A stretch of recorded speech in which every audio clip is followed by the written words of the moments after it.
It is teammate versus teammate on that starting line, and they're going to have to watch out not to compete with each other too much. Yeah, the Porsche Pace car pulls into the pit stop now, and it's going to be a great lunge down into turn number 1 there for the likes of Jimmy Carroll, and I believe he jumps all the way up in P1 right now. Parks Miller just up behind has managed to keep it, but Deanarine just behind will try and keep that train going. You can see the rest of the cars cascading down towards turn number 1. And all from the backside have been able to, keep it relatively okay through the straight. But for the likes of Jimmy Carroll, 1.5 seconds of a gap already. And as you can see, this is why Deanarine alongside already fighting for second and moves up to second just after 4 corners. But look who also squeezes in. It's Evan Davis. And so that top 3 is going to get very, very pungent into the next couple of corners. I mean, look at how close it is now, because Parks Miller is getting re-involved in that battle. It seems as if Carroll's had an amazing start this night. He's so far away from everyone that was first. Amazing.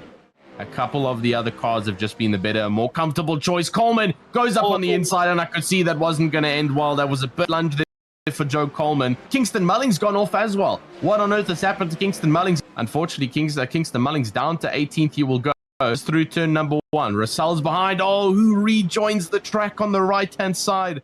I keep on thinking I've said 14 and then I get corrected for 16. Oh no, why do I see Russell on the cameras? It's over the left-hand curve, the big sausage. I had to try and make an overtake because it's very unpredictable as to what the cars can do. That's massive. What on earth has gone down? That's Aaron Sunday, that's Bechtel, that's Halfhide. You can see Halfhide leads this train. Sunday's getting ever so close. Pulls on the outside line now. He's getting his space reduced by quite a lot. Halfhide, give him some space. And yeah, that's unfortunately going to happen. Bechtel gets involved on the right-hand side. And it is going to be Deanarine in second. He doesn't have the slip to get up ahead. Coming across now, forward flag. He's going to be who takes that for the AM class. And Deanarine will finish it off in second after a hard-earned fight. There it is into the pit lane now. And we're going to have Kamari alongside. And he's got the inside line over the Alex Russell. And but obviously the jump is going to be controlled. Why on earth it's going so slow? I think the jump's already been made. Indeed it has. And Kamari Odom loses up 1 position already at the start of this race. Russell has completely kind of the likes of Odom. Oh, there's contact, massive contact, and that's Anderson who goes around sideways. He's going to collect another driver. It almost looks like he goes across the circuit here, and there he is planted in the middle. That's another one of the green cars backwards in the background. That's either Parks Miller or the Carroll, and there again Anderson goes around again, almost 4 wide going into the first left-hander kink. And I think this is going to go Carroll to Parks Miller to Troy. Indeed it is. Yeah, change for the lead indeed. Coming back up in pole position. Let's see how he got there. It looks like some pretty aggressive fighting over there with Alex Russell.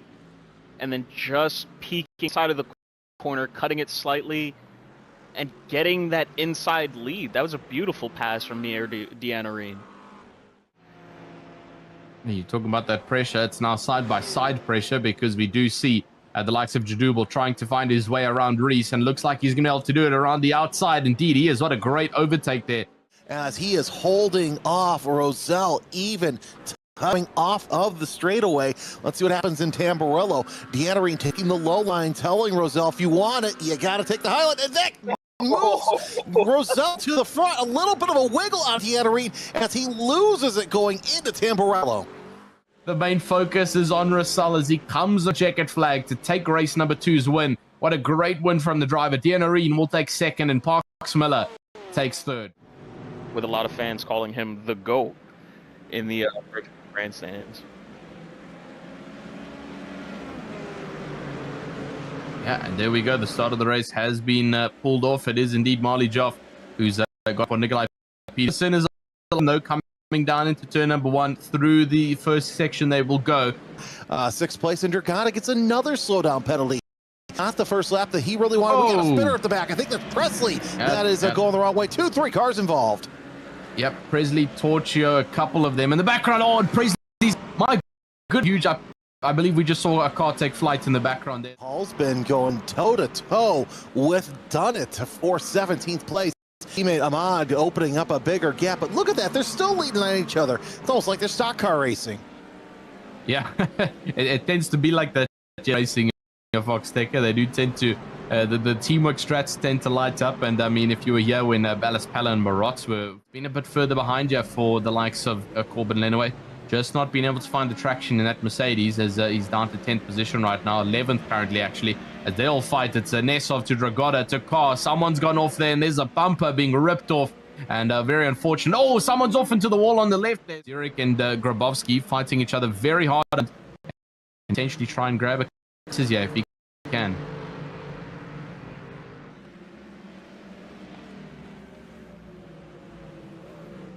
And so now this is the final crucial part of this race. It is now 2 minutes left on the clock.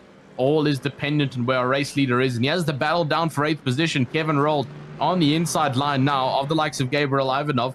Ivanov lost out to Rold now. He's about to lose out from Cameron Brown as well.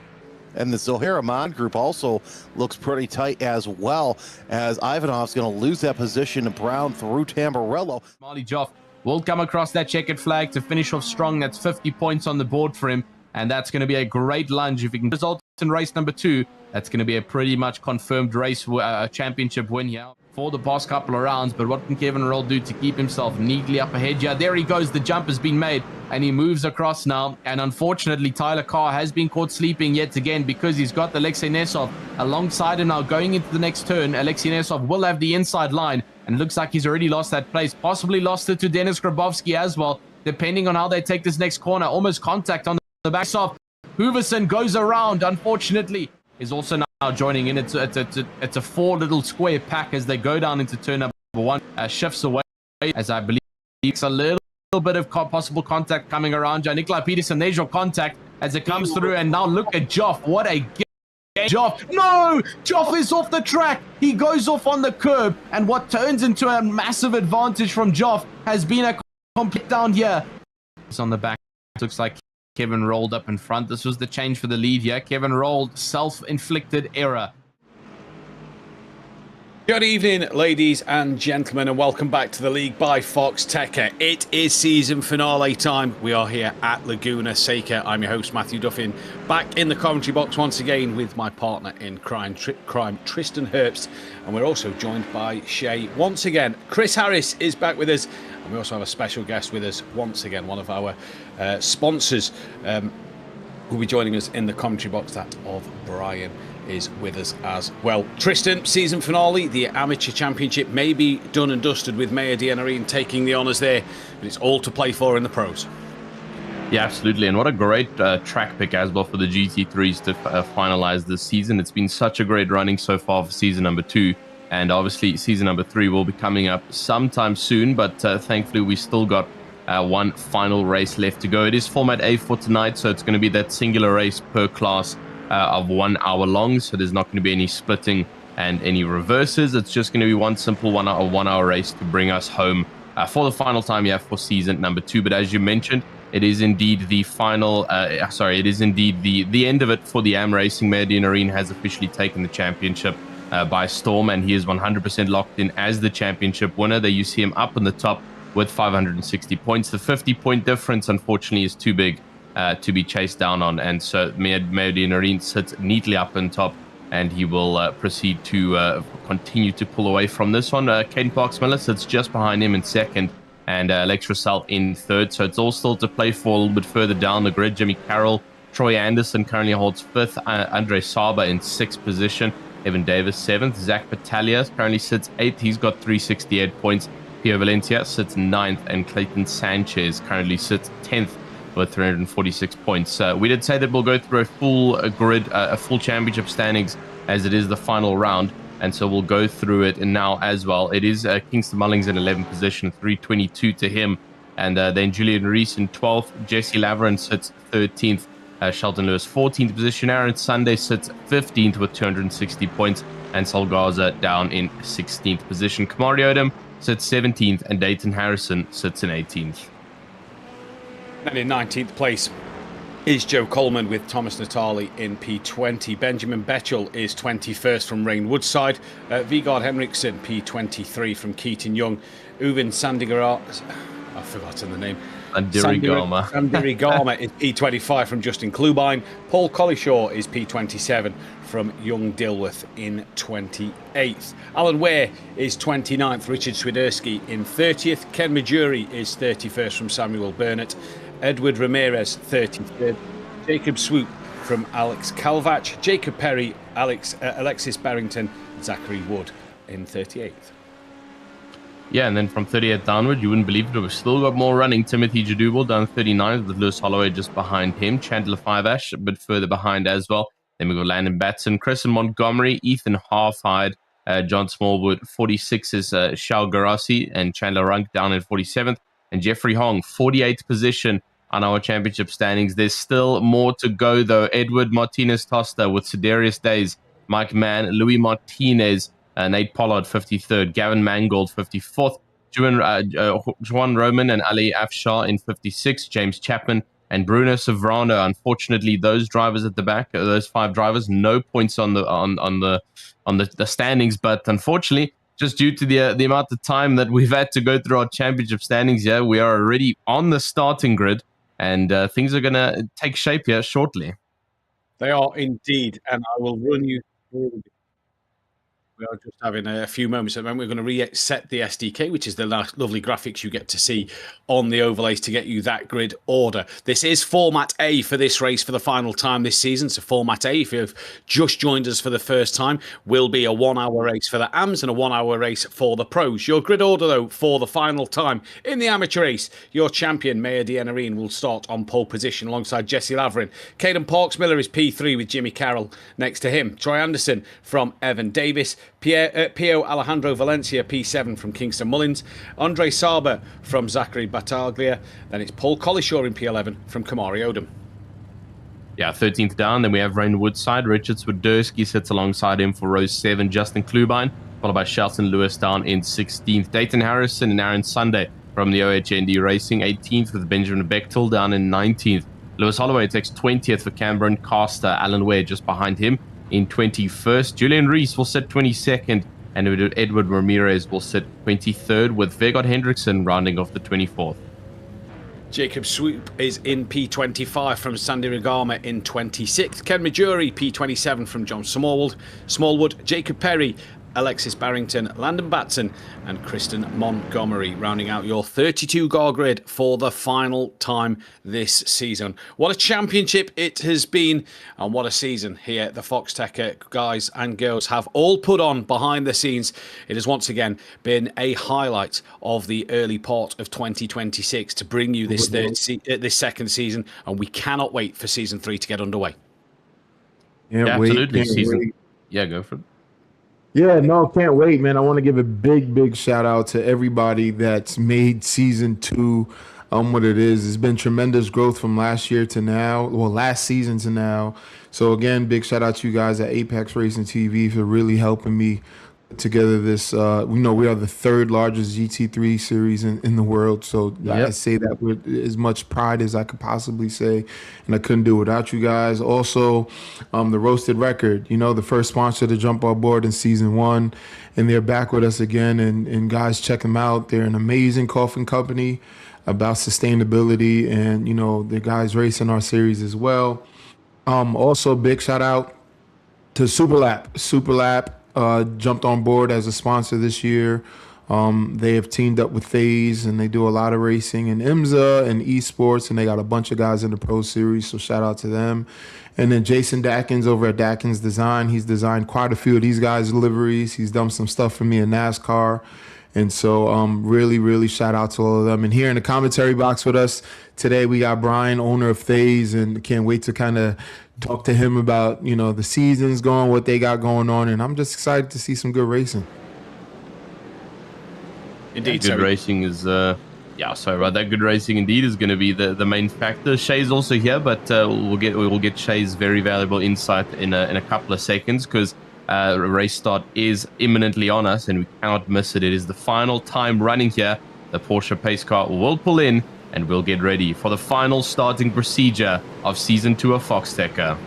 And once again, Mayor Dianerine has absolutely nailed the livery. Again, Point that absolutely. out. He's changed it all the time. But for the final time here in the amateur series, it's green and go. Mayor Dianerine has done what he's done all season and gets a fantastic getaway, already pulling a couple of car lengths in front of second and third as they head down in towards turn one. A great start from the leader, but what will the rest of the pack be able to do? Caden Parks-Miller moves into second place. Jimmy Carroll and Troy Anderson have also moved up a couple of spots. Jesse Laverin has not had a great start in this race. All through turn one, nice and easy. A couple still side by side coming up in towards turn number 3 and 4 they go. But Mayor Dianerine has done what he's done all year long and has got away at the start. Great to see these cars fighting and jostling for positions on this opening lap of the race as they all filter through towards the uphill section in what I find the most tricky corner at Laguna Seca. Watch out for that little sausage curb on the inside. That could catch a few drivers out tonight. And Parks-Miller fighting hard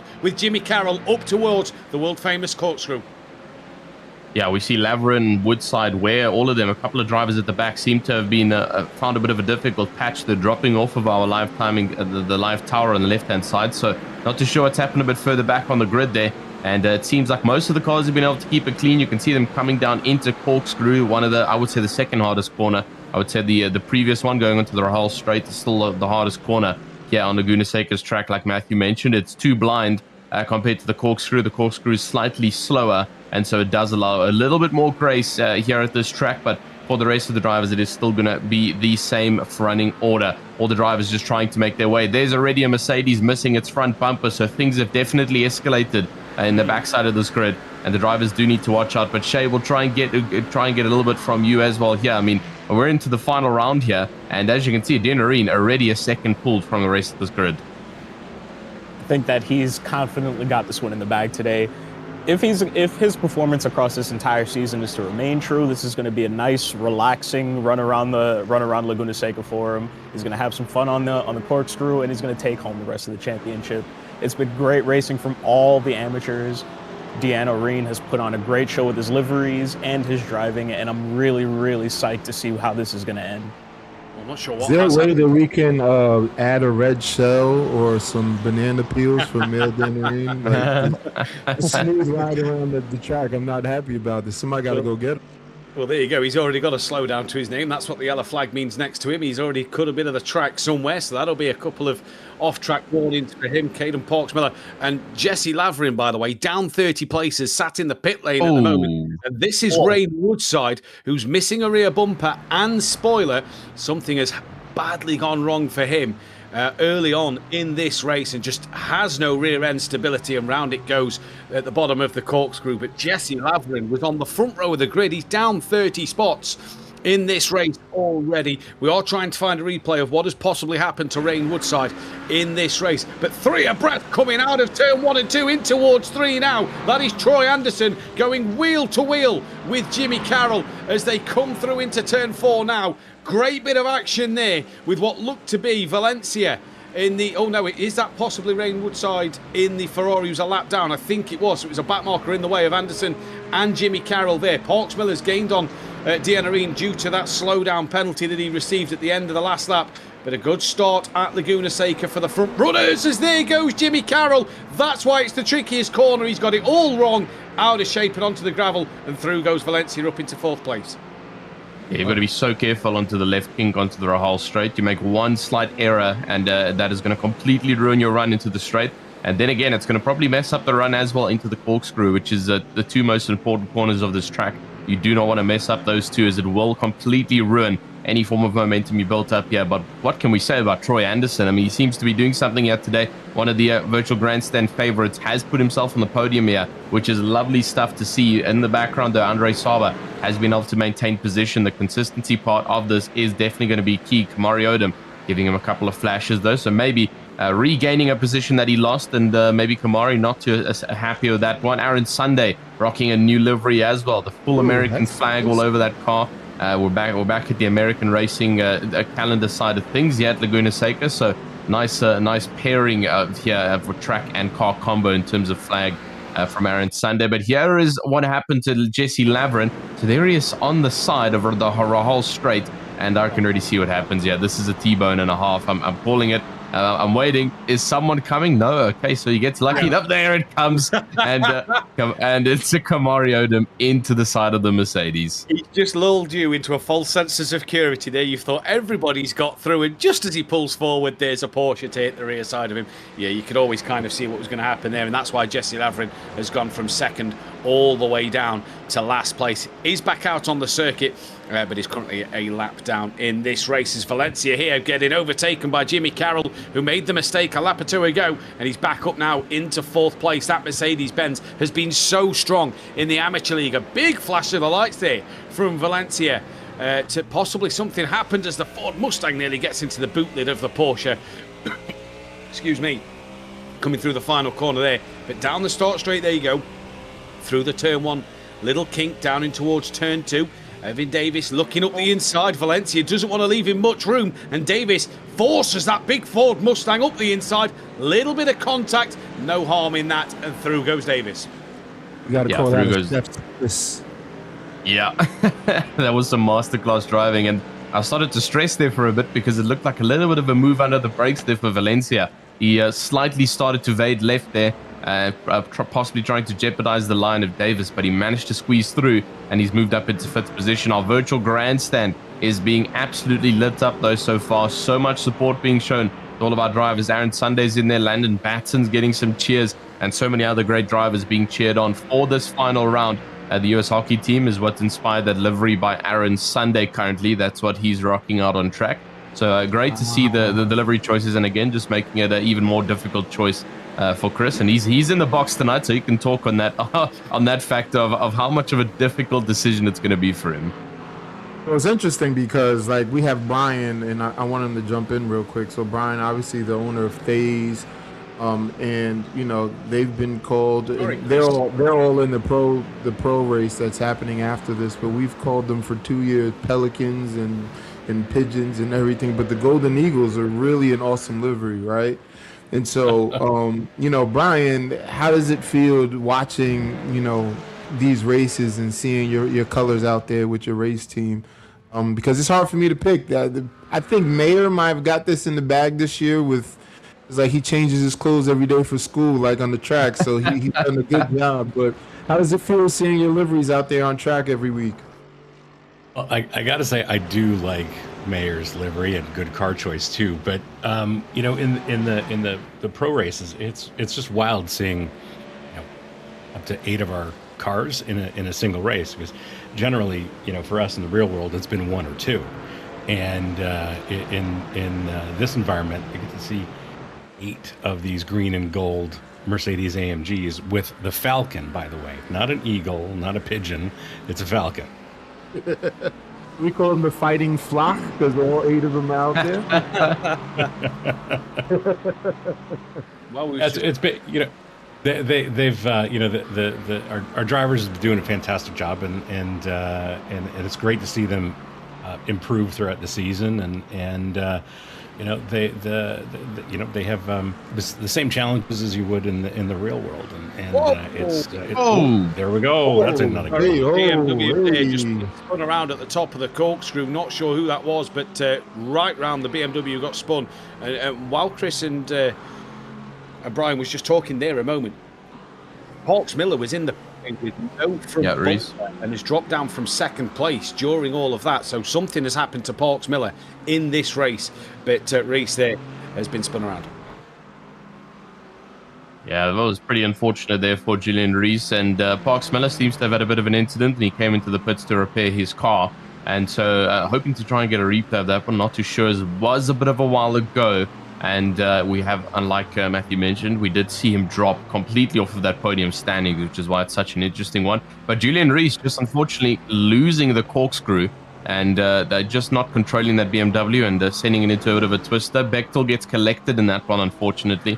And I don't know what the front end damage is going to be on that colorful Aston Martin, but he did make contact. Looks like it's all good for now. It was a pretty light tap. Let's hope it doesn't affect him whatsoever. So here's the replay. It was up on the screen, but obviously we were having a bit of a chat with Brian and Chris over there. So Caden comes through the right hand, and now, and this is coming towards in the middle sector of the track where you would kink left up to the Rahal straight almost, and slightly off track on the left-hand side. I'm not seeing anything just as of yet from Parks Miller. Possibly something to do at Rahal Straight. We'll wait a bit. I'm throwing in a prediction here. This is rough, okay? I can either be the really cool commentator or I can be pretty rough. No, okay, no, it didn't work out for me. Okay, so he continues on the Rahal Straight, and yeah, maybe through Corkscrew. I don't know. So a bit of a weird one with Parks Miller.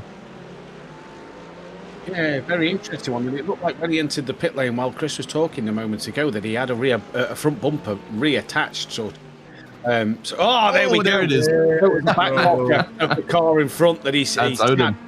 And the problem now for Parks Miller is he's going to have to pit again because the fuel will not get him to the end of the race. We will have to pit again later on in this race. So for Parks Miller, any chance of a podium, he's got to work overtime in this race to try and get some places. But back in this one, here's Collishaw, one of Tristan's favourite liveries of the season, on the back of Clubine, then in towards the Corkscrew as it just dips into the left, drops downhill, dips right once again, and through you go.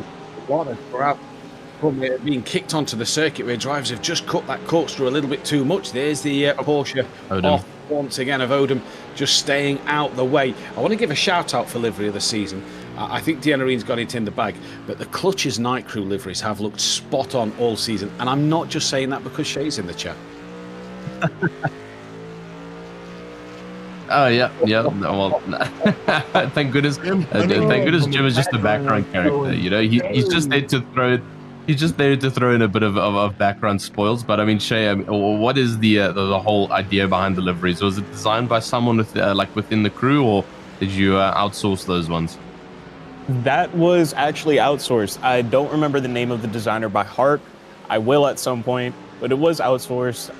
It was one of a few ideas, and I guess the crew voted. They actually voted on that before they recruited me. So it was fresh to me when I saw it. I think it looks great. It gives it a very serious European racing car vibe. I think that we're just trying to show this season that we are serious racers. And I'm also giving a shout out to the rest of the guys on Clutch. This has been a great learning experience for us all, and I'm pretty sure we're going to come back really great the next time we come out. It's going to be an interesting. They're not seeing the actual purple and black livery that we've seen all season as we see it. They're all mixed up. All the liveries aren't there for the Clutches Night Crew. It's new. It's new liveries. They've got new liveries. There's the one we're talking about. That is a nice, clean-looking car. As Odom and Lewis are having a good little scrap for 9th and 10th, and Betchel gets past Majori for 22nd and 23rd. Barrington's now moved up a place or two, and here is Odom with Lewis just tucking in behind as they come through turn number 1 now, down towards turn 2 of Andretti hairpin. And Odom there manages to just stay in front, gets a little tap from Lewis behind, but Lewis comes off at worse through that one. And can't you tell it's the last race of the season because drivers are leaving absolutely everything on the circuit.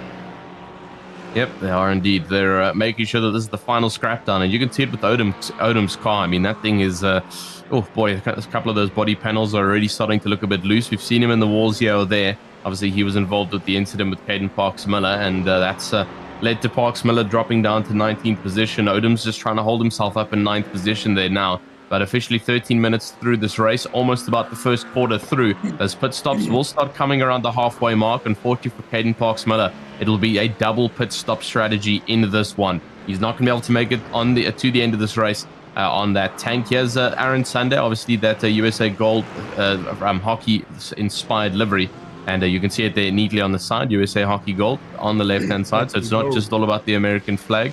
And so he's chasing for gold indeed. And we'll have to see how this goes.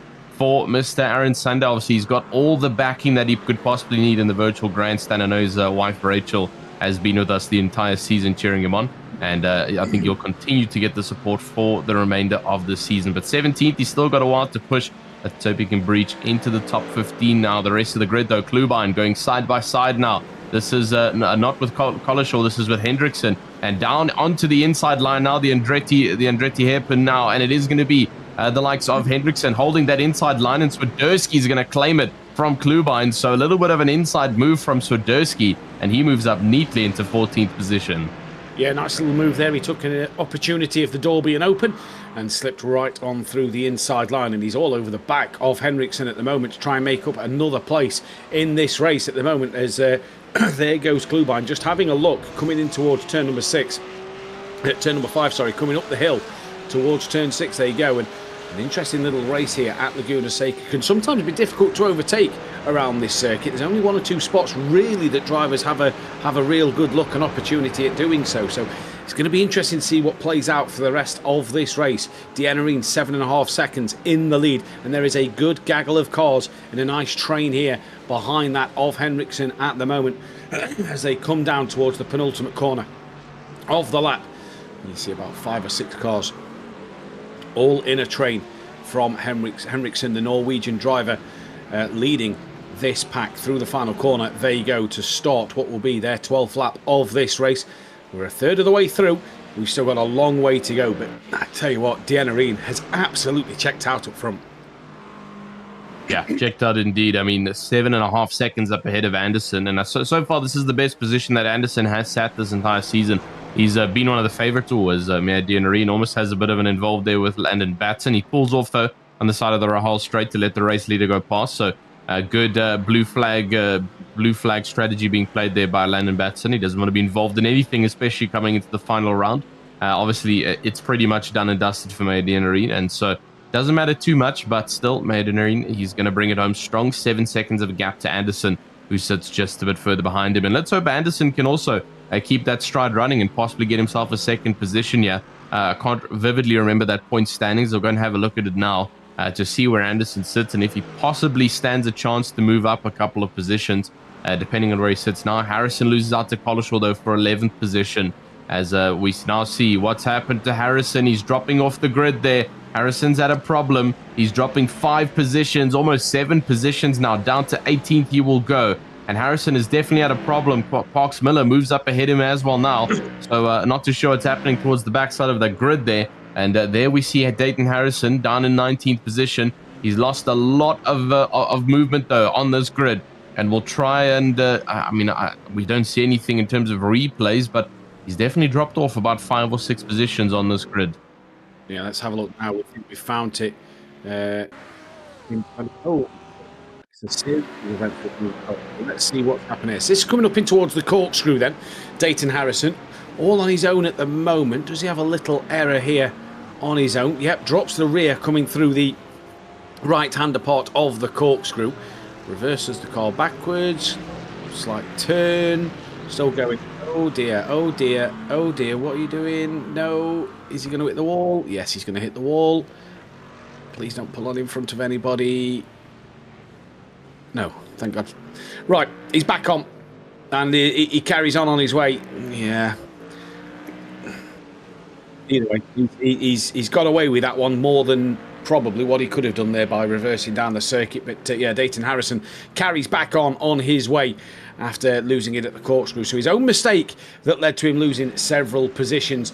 And he's now got to try and work his way back up the field. But there's a couple of fights happening. You can see on the timing tower there, the white numbers, meaning that they're not within a second. Yellow is within that second mark. Orange is within half a second. And the darker the colour goes, the closer that driver is getting to the car in front. This is Henriksen with Swiderski still behind him at that half a second mark, just dipping under now as the Mercedes-Benz just gets a bit closer on the start straight, using a bit of slipstream and a bit more powerful in the straight line. Through Andretti hairpin, there you go. And the Porsche trying to do all it can to hang on over the Mercedes-Benz behind. And I tell you, this AM series has been really dominated in terms of the results that have gone the Mercedes-Benz way. It really has been fantastic. But there's been other cars. We've seen the Fords do quite well. The Porsches have had good results at certain tracks. The Corvette of Troy Hansen, as the season has gone on, Suzuka in particular, was a real good result for Troy Hansen. Had a few of his own moments, but he fought through the pack so well at tracks like Suzuka. We've had a good calendar where each car has been dominant or better than the others at one circuit, and that's made this championship this season really interesting to watch. Best race of the year, we're being asked by our producer in the air. From a bias point of view, Donington Park. From the actual race point of view, I think Suzuka was fantastic. And I'm not a Suzuka fan. Yeah, I've got to say from my side as well, Suzuka was really good. Just love the technicality of Suzuka always. And slap a bunch of GT3s on there, especially drivers know how to give us a show. And Suzuka is one of the more interesting side of circuit racing. And one thing to mention as well with car choices, obviously we've got loads of Porsches in the AM class. Funny enough, we don't have any Porsches in that Pro class whatsoever. So a bit of an odd one in terms of car pick. I don't know if we'll see some tonight for the final round swap outs, as the Porsche might be quite strong here. We do see them doing pretty well here at Laguna Seca. It's a bit of a mix between the technical left and right corner style track, and then a couple of straights where those big front engine cars will succeed over the Porsches, but especially through the hairpin and a couple of the corners such as corkscrew, the Porsche is really going to have a nice little bit of an advantage with that rotation, with that engine being right at the backside here. It's almost side by side with Ramirez, and that's Parks Miller trying to get up ahead. Indeed he does. Into the Rahal straight they go. Fortunately, no form of contact or any form of conflict over that curb on the left-hand side. We know it can get quite quickly. Bechtel gets himself a meatball flag. What's happened to Benjamin Bechtel? He's definitely ended up somewhere in the war. We'll try and have a look, and there we see Parks Miller getting another name to claim. Here's Benjamin Bechtel. Here's a bit of a replay. And so this again looks like the first sector. Oh, that is huge contact. And that's Alan Ware, who's gone off the track. Alan Ware sideways. And oh, look at that front camber, completely destroyed on that Aston Martin. And right under. Yeah, it's going to leave. I'll take now that one. It's bent right underneath itself, and this is Alan Ware. Bit loose out of Andretti hairpin. Just comes through turn 3. Rear just steps out on him. He's on the brakes. It rolls slightly, but he stays stationary. Nothing else Alan Ware could do. And to be fair, Bechtel there, just wrong place, wrong time, and that's motor racing. At the end of the day, we're straight into the pit lane to get that fixed, and I assume Bechtel would be as well. Here is Dianarino as Mullings has got past Valencia. Mullings having a good showing. In fact, what has happened to Valencia? It's saying he's out of this race, so bear with it momentarily. It may just be a bit of an internet problem. So we'll see what Valencia possibly bounce back up that timing tower. We hope he does, because we'd hate for any driver to have a moment in the final race of the season. But let's wait and see at the moment then. As Collishaw is running 9th, he's got Lewis gaining on the back of him. That's 0.2 of a second at the moment in time. As there is Lewis, that is the youngster just in front, being lapped there, and there is Collishaw putting a few moves on drivers that are lapping. Just seeing a message in the Discord chat for the Foxxtecca group that Pierre Alejandro Valencia has just put, sorry, I'm not, okay, right, okay, I'm not going to read that one out, but that is not a live connection, that is a disconnection. He has called that one a day for today. We'll see what Lewis can do now on the back of Collishaw. We are 22 minutes in to this race. And if any of the drivers do watch this back and do listen, me and Tristan would like to make a plea. Somebody pick the Audi and the Acura for next season, because we've missed them this year. They've not been on the grid.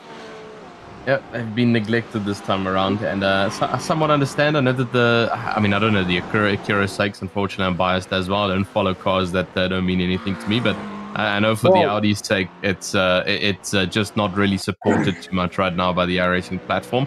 He has a replay of Dayton Harrison. Something's happened with that yellow and blue Mustang again. And so, into the left-hand he goes, just a bit of a rear-end slip-out, and around he will go. Please tell me it was nice and clean this time. Indeed it was. He's going to do the same reverse technique, but fortunately for this time, there is no cars oncoming that are potentially risking making contact on track. So he gets back out, and no conflict whatsoever. Into the Rahal straight he will go.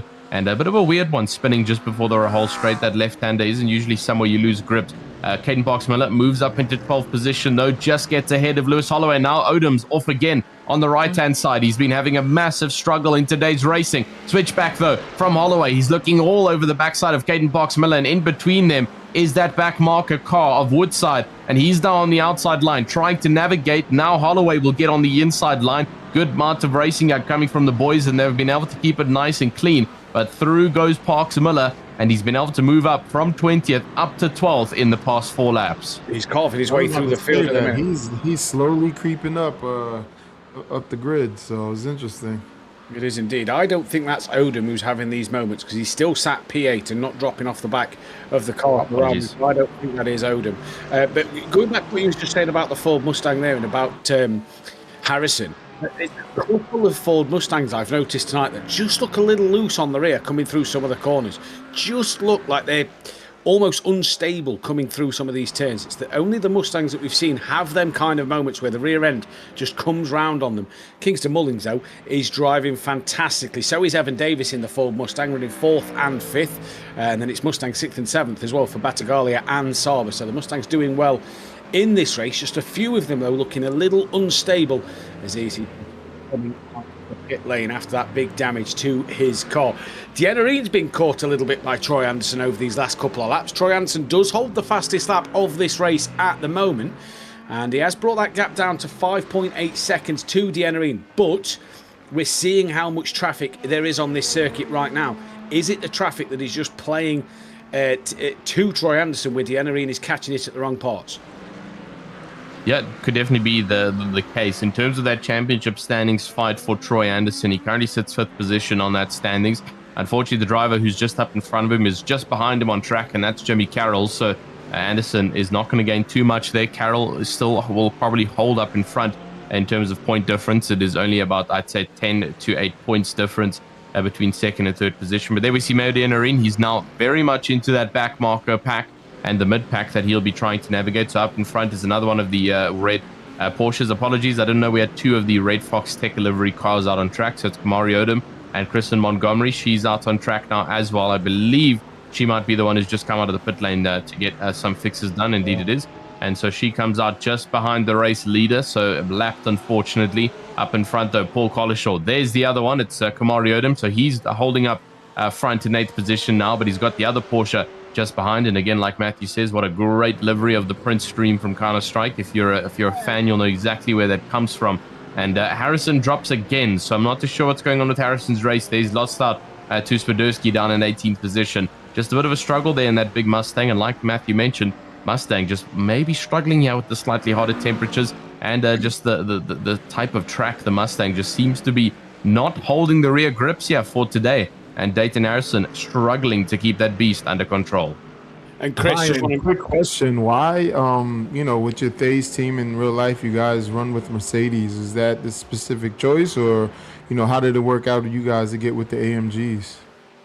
That's a long story, but it's been a fantastic choice. In the real world, Mercedes AMG is very supportive of all of its teams, but the biggest thing for us, and it was something Daniel Morad told me early on, is that they treat everybody like family, and they really do. They support all the teams tremendously.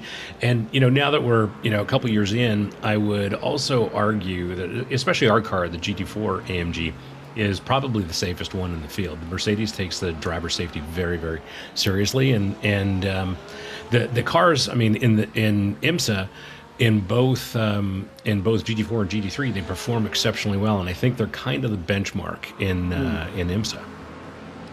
Yeah, I'd agree. The Mercedes-Benz GT3 especially is a really strong car. IMSA, British GT over here in the United Kingdom, it's a fantastic car. Runs really well. It's always a front runner in the British GT. It always goes well in IMSA. Same in the GT4 categories. I think it is a strong car choice. I think they have a real good GT package behind them. A great pedigree being Mercedes-Benz, just to sort of go with it to add to that talent of GT cars that they produce and provide to the drivers, not only on the sim platform but in the real world as well. As this is Swiderski coming under pressure from Harrison, so Harrison looking to get that place back. Jimmy Carroll's now on the rear of Troy Anderson as well, so he's gained a couple of places. Pit stop's going to be happening within the next couple of laps as well. Shay, chance for these drivers to nail their last pit stops of the season and try and make up a place or two on the undercut or overcut. It's their last chance, and what usually comes with this segment is after that pit stop, I'm predicting that everyone's going to be feeling the eye of the tiger, and we're probably going to be seeing some of their best driving because it's what they have to do. This is the last round. Yep, that is true. There is no tomorrow, like our producer in the background is saying. And indeed, there is no tomorrow. There's no next week. This is it for season number 2. Richard Swiderski has lost out again to Dayton Harrison. And I did see him going slightly slower there. Hendrickson is into the pit lane. And we are approaching that pit lane timer now. It is 29 minutes into this race. Halfway has officially been reached. And so that pit window is going to start becoming quite busy. the drivers will be making their necessary stops. Unfortunately for Caden Parks-Miller, even though with that climb he is going to have to pit again. Reese gets himself a black flag penalty down in 23rd. That's going to be a drive-through he will have to serve and won't even count as a pit stop. So he will have to serve the drive-through and then still go in one more time to get the actual pit stop performed. So rather unfortunate timing to get that drive-through penalty, and he's going to have to serve them in a collaborative way. But Troy Anderson, we were mentioning the chase down of him to Deanarine. It was 5 seconds. Something's definitely happened. Anderson now down 10.5 seconds almost, and Carroll is right on the backside now, 7/10 of a chase, and it is going to get close between these two. As I mentioned, they are technically next to each other in the championship standings. 4th for Jimmy Carroll, 5th for Troy Anderson. Unfortunately, I don't think with the points difference, even if Troy sits up in front, he wouldn't move up ahead of Jimmy Carroll, especially with the points Jimmy would gain. As you see the championship standings there, Carroll's on 467, Troy on 431. So just a couple too many points to try and claim there for Troy Anderson. And so regardless, he's not going to grab that position. Parks-Miller moves up into 10th now. Battaglia comes into the pit lane to get his stop done and dusted. But as I mentioned, halfway through this race, and this is where things start to get interesting after the pit stops. I've just been doing a bit of maths on my computer, and I've just tried to work out, because obviously the drivers have a drop score round, so their top 7 scores of the season count towards their championship. Alex Russell is not here today, so will gain 36 points. Troy Anderson could jump Alex Russell in that championship standings. Needs to win the race though, because he'll need 92 points, and it's only 90 for second place, and then the 1 point I believe for fastest lap. So from what I'm reading, as Jimmy Carroll up and under, good little move there out the final corner, well set up, and that Mercedes grunt down the straight will just put him ahead. He's on that inside line for Andretti Hairpin, a little bit of hip and shoulder there coming through turn 1, now into turn 2 of Andretti Hairpin they go, and here comes Jimmy Carroll. Troy Anderson goes wide, he's going to try and bring it back in to get a slingshot out that corner, and sadly cannot do so. So it is possible for Troy Anderson to get ahead of Alex Russell in this championship tonight, but he needs to win this race, because a second and fastest lap will not do it. He'll lose out to Alex Russell by 1 point. Now he's down in 3rd. That's going to be even harder for him. But Jimmy Carroll can easily get ahead of Alex Russell, so he could be on for a 3rd place in this championship this evening for Carroll there then. So a lot to play for these two in terms of potentially 3rd, 4th in this championship fight, as Ramirez is now into the pits and Sandy Ragama is exiting, and drivers starting to make their stops at this time of the race. There will be around this circuit, Tristan, I'm pretty sure, a bit of fuel saving going on, especially in that traffic. Yeah, that is true. Fuel saving is going to be a definite factor here. It's not going to be the factor for Caden Parks-Miller like we've mentioned. I think that's the one advantage of the two-stop strategy, is that he's not going to need to fuel save too much, and he can really push that Mercedes to its boundaries. But for the rest of the drivers, they are going to have to do their very best to try and get the car to the end of this race, especially in terms of overtime laps. We know that overtime laps do exist when the race leader goes over the checkered line just before that timer ticks, and then he continues onto a final lap that the drivers have to do as an additional lap overtime. And that can really play into the fuel strategy. But I mean, Che, you always provide us such great insight when it comes around to the pit stop windows. What do we think is going to be the best play here for some of these drivers? I know that I don't know if tires is going to be the pick and play here. I think that the drivers can make it towards the end on one tire, but fuel is definitely going to be the case. The question is, when is the best time to do the pit stop for the undercut or overcut? Well, I've been thinking about some of this as soon as the race began. I was wondering if the one-stop strategy itself is just going to be the superior strategy just because the majority of racers are going to do it. I think that two-stop allows for, just like you said, you don't have to worry about fuel saving, but at the same time, you're trading off having to go through a treacherous fight to get back to anywhere that's, significant in those closing laps. So I think that if anyone's going with a two-stop strategy, they're going to have a hard time. I think that the one-stop is the way to go, and if anyone continues to choose a two-stop, then I'm going to hope that they have some tricks to pull out of there. Troy Anderson there just nearly collecting the back marker. He went a little deep at the final corner, and Jimmy Carroll through with ease. Evan Davis into the pit lane, undercut opportunity of him and Kingston Mullings potentially on the two in front of them in this race. So Davis out the front runners is the first one to pull the trigger on the pit stops, and we'll see what they can do throughout the rest of this race. Sauber going a little longer. You see he's just climbed up into P4 at the moment. Collishaw also going a little bit longer. Jacob Swoop is into the pits as well.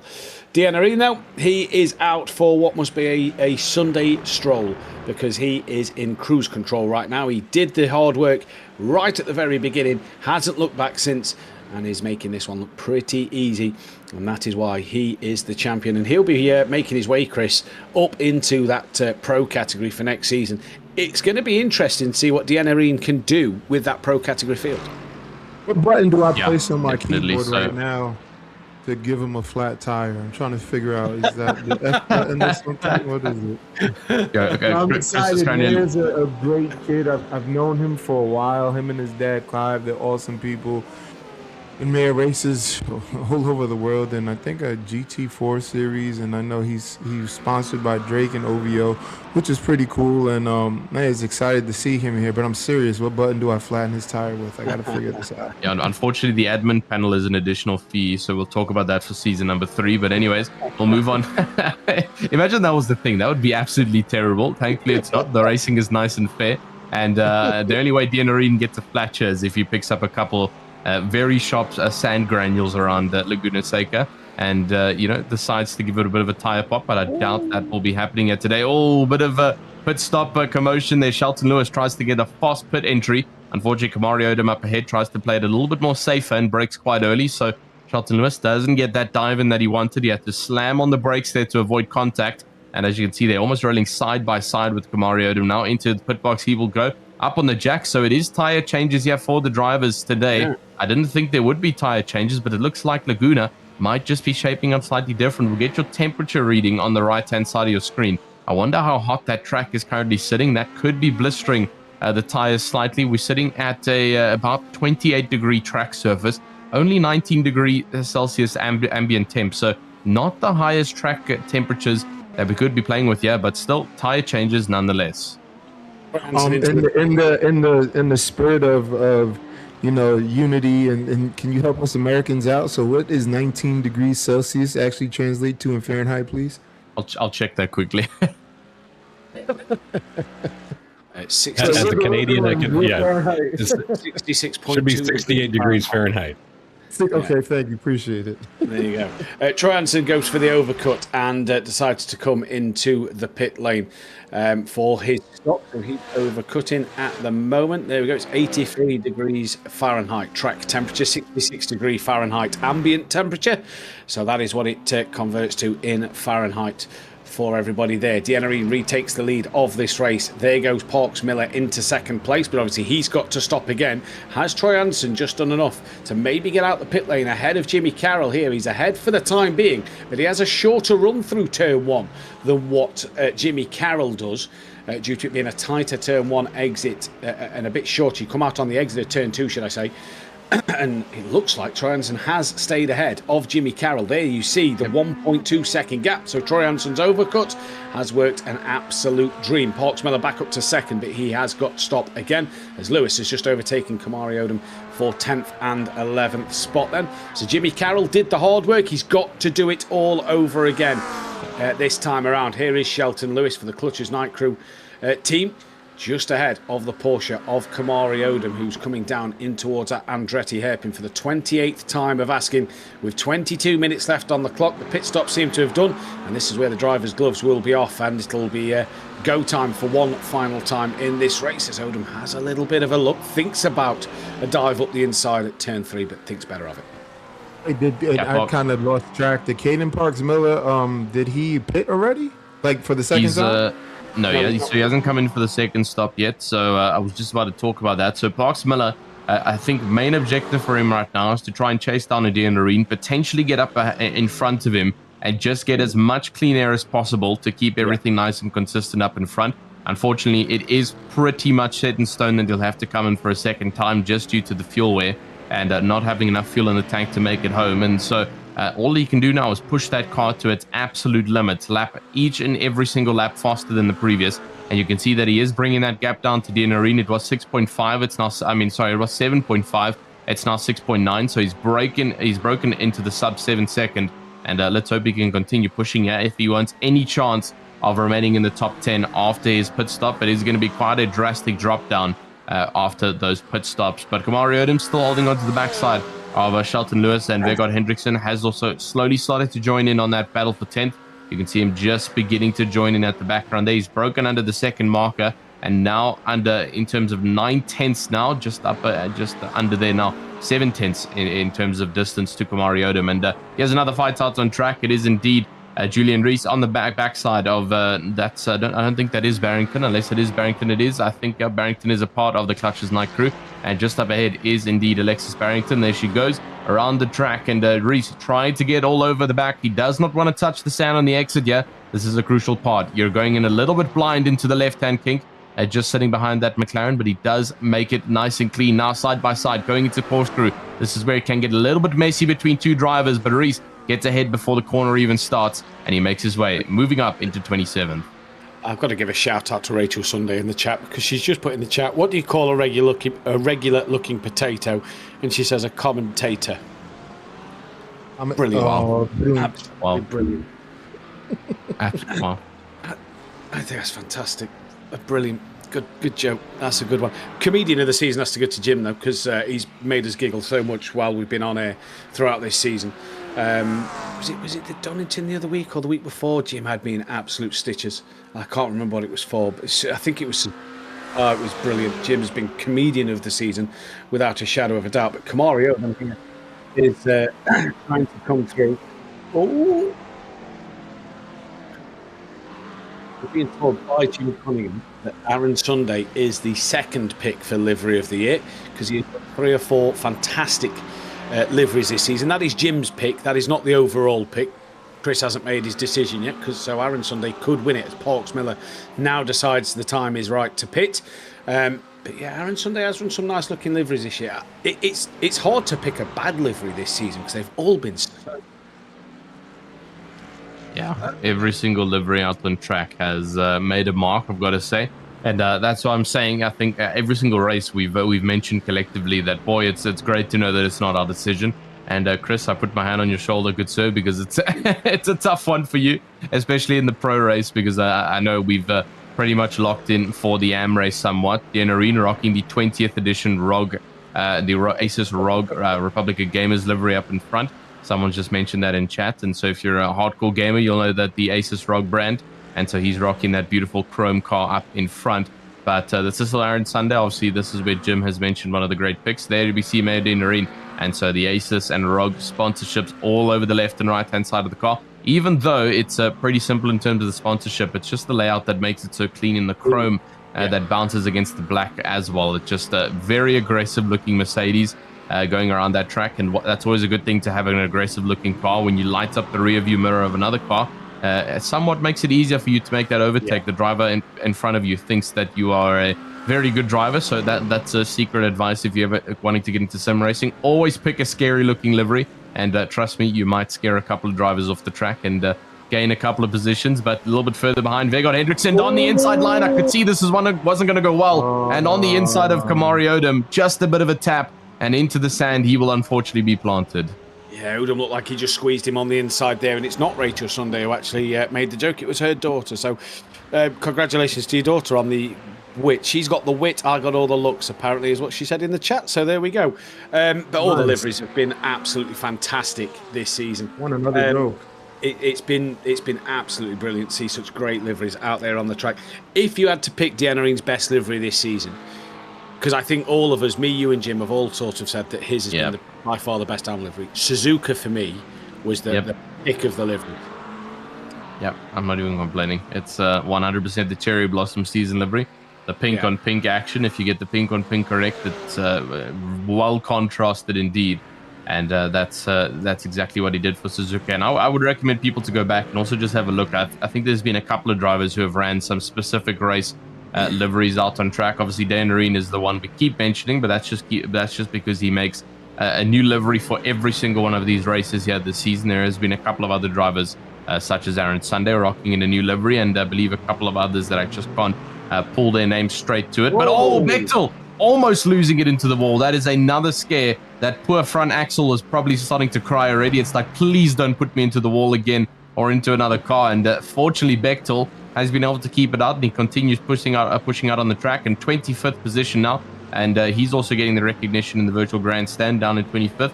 Unfortunately, 6 positions down, but he is still pushing on strong. 15 minutes left of racing.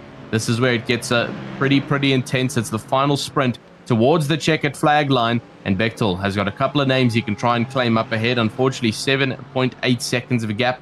The rest in front are not in this competition, but Parks Miller now going alongside Shelton Lewis.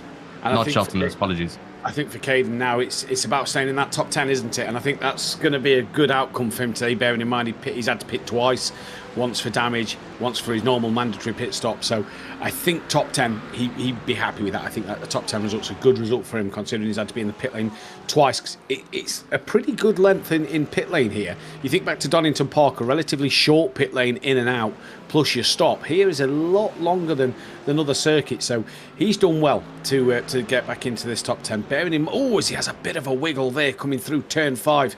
Manages to keep it all together though. But so far, your top running order, it's not until you get down to 15th place where there's really a battle happening out on circuit, and that is Holloway gaining on the back of Sunday.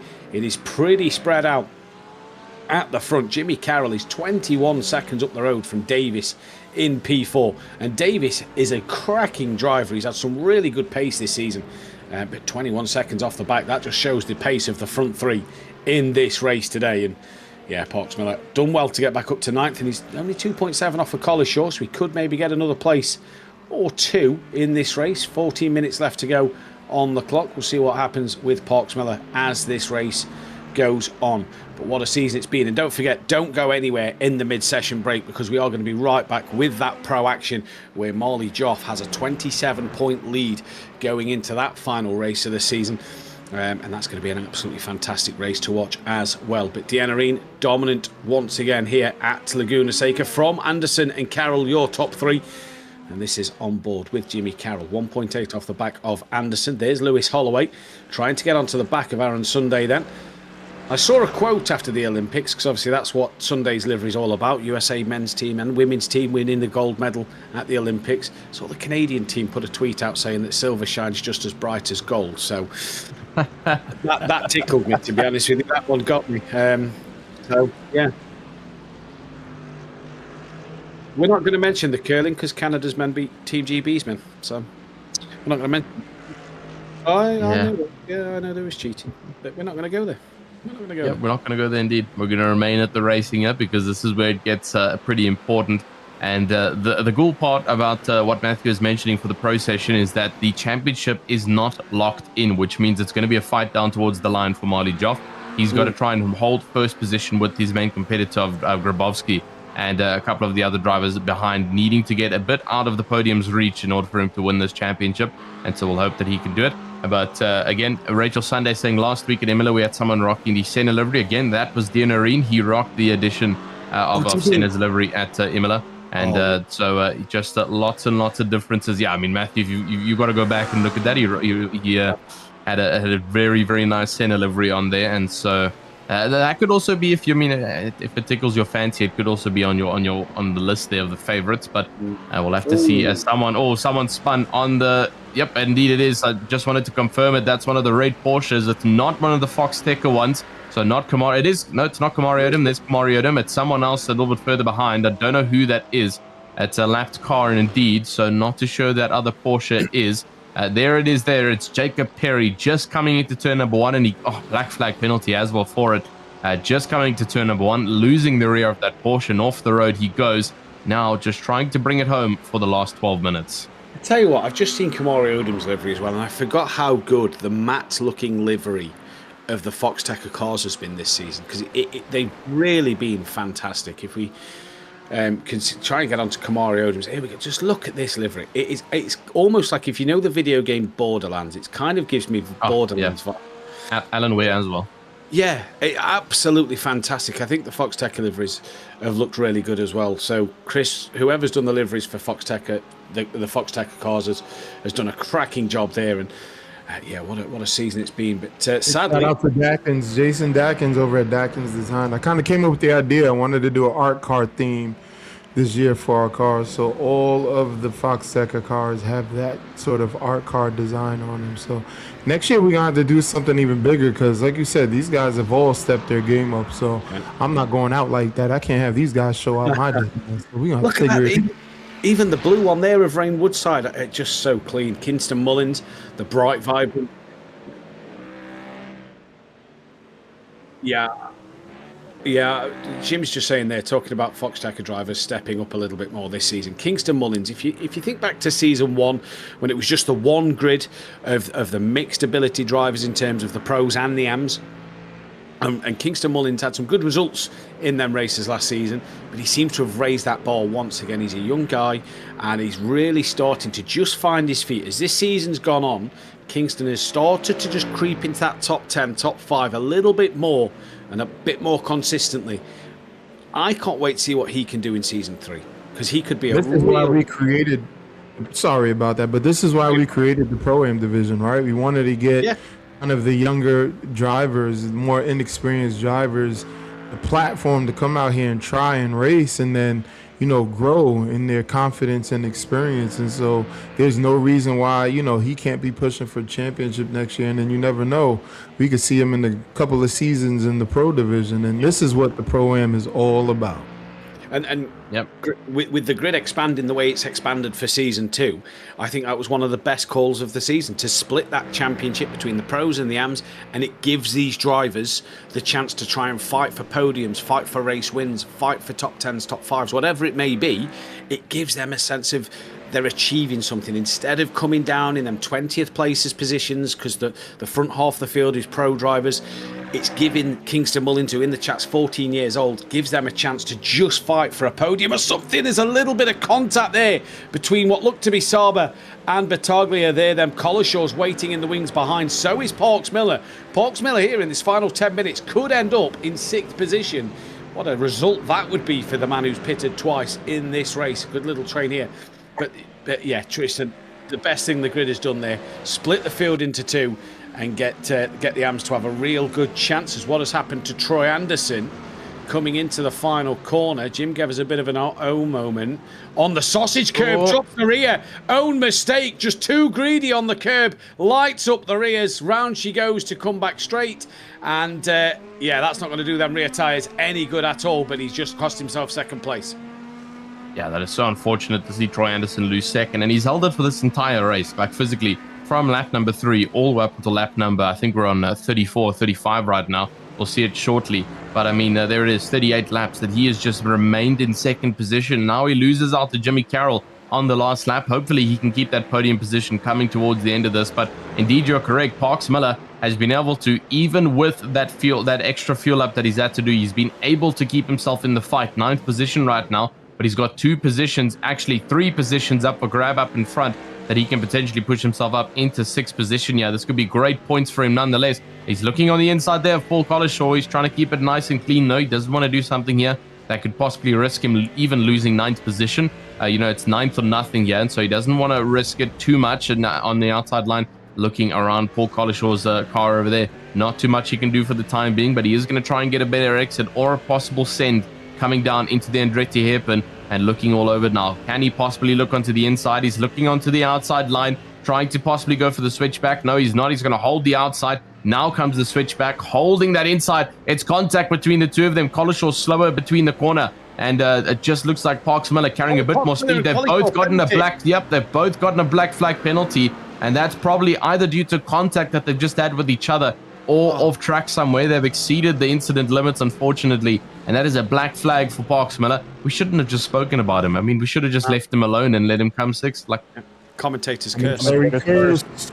We've done it again. Commentator's curse. We've done it a few times this season. Yep. We've seen in the chat that one Dianarine may be going into the pro with Mayer, but his younger brother Declan will be, I was reading in the virtual grandstand, will be racing in the AM series next season. So Declan Dianarine will be on the AM grid for next season. So watch out, because there will still be a Dianarine there fighting in that AM category. So Declan, can't wait to see you on the grid for next season. That's providing that that Chris gives me and Kristen the job once again. And You guys can't go nowhere. What do you think this is? You're not allowed to leave. You can't leave. How about that one? We don't want to leave. We don't want to leave. You can't get rid of us. No, it's great to see Declan then coming onto the grid. That's going to be an interesting to see his younger brother get onto the field. Then as Parks Miller now gets the run on Collishaw out the final corner, up and over the brow of the hill, through turn one. There you go. He gets the move done, but they've both got to come in for a penalty of some form towards the end of this race, you'd imagine. You have to feel for Parks Miller. He had that incident, lost the front bumper. He's had to pit again. Now with the track, either the track limits or the contact incident points that he's got, has got himself a penalty. So that could possibly put him. It should keep him in the top 10, rough roundabout. It'll be very tight though, as Henriksen's just got past Lewis. Bit of traffic in front of Henriksen as well, who gets straight out the way out of Andretti hairpin. That's another thing I want to touch on, Tristan, this season. The back markers this season have been fantastic. They've respected the blue flags, got straight out the way where they can, and they've been brilliant. They've not caused any dramas for any of the lead running drivers. Yeah, it's always good to see when the back markers know what they're doing. Unfortunately, it is a pretty notorious stereotype in racing where blue flags do tend to get a little bit serious, and they've caused incidents in the past, not in Foxxtecca in particular, but just in general racing where, you know, a back marker can even take out the race leader just to a little bit of stubbornness. You know, you don't want to be overtaken again. You don't want to let that driver pass because, then you're going to sit in that train the entire time.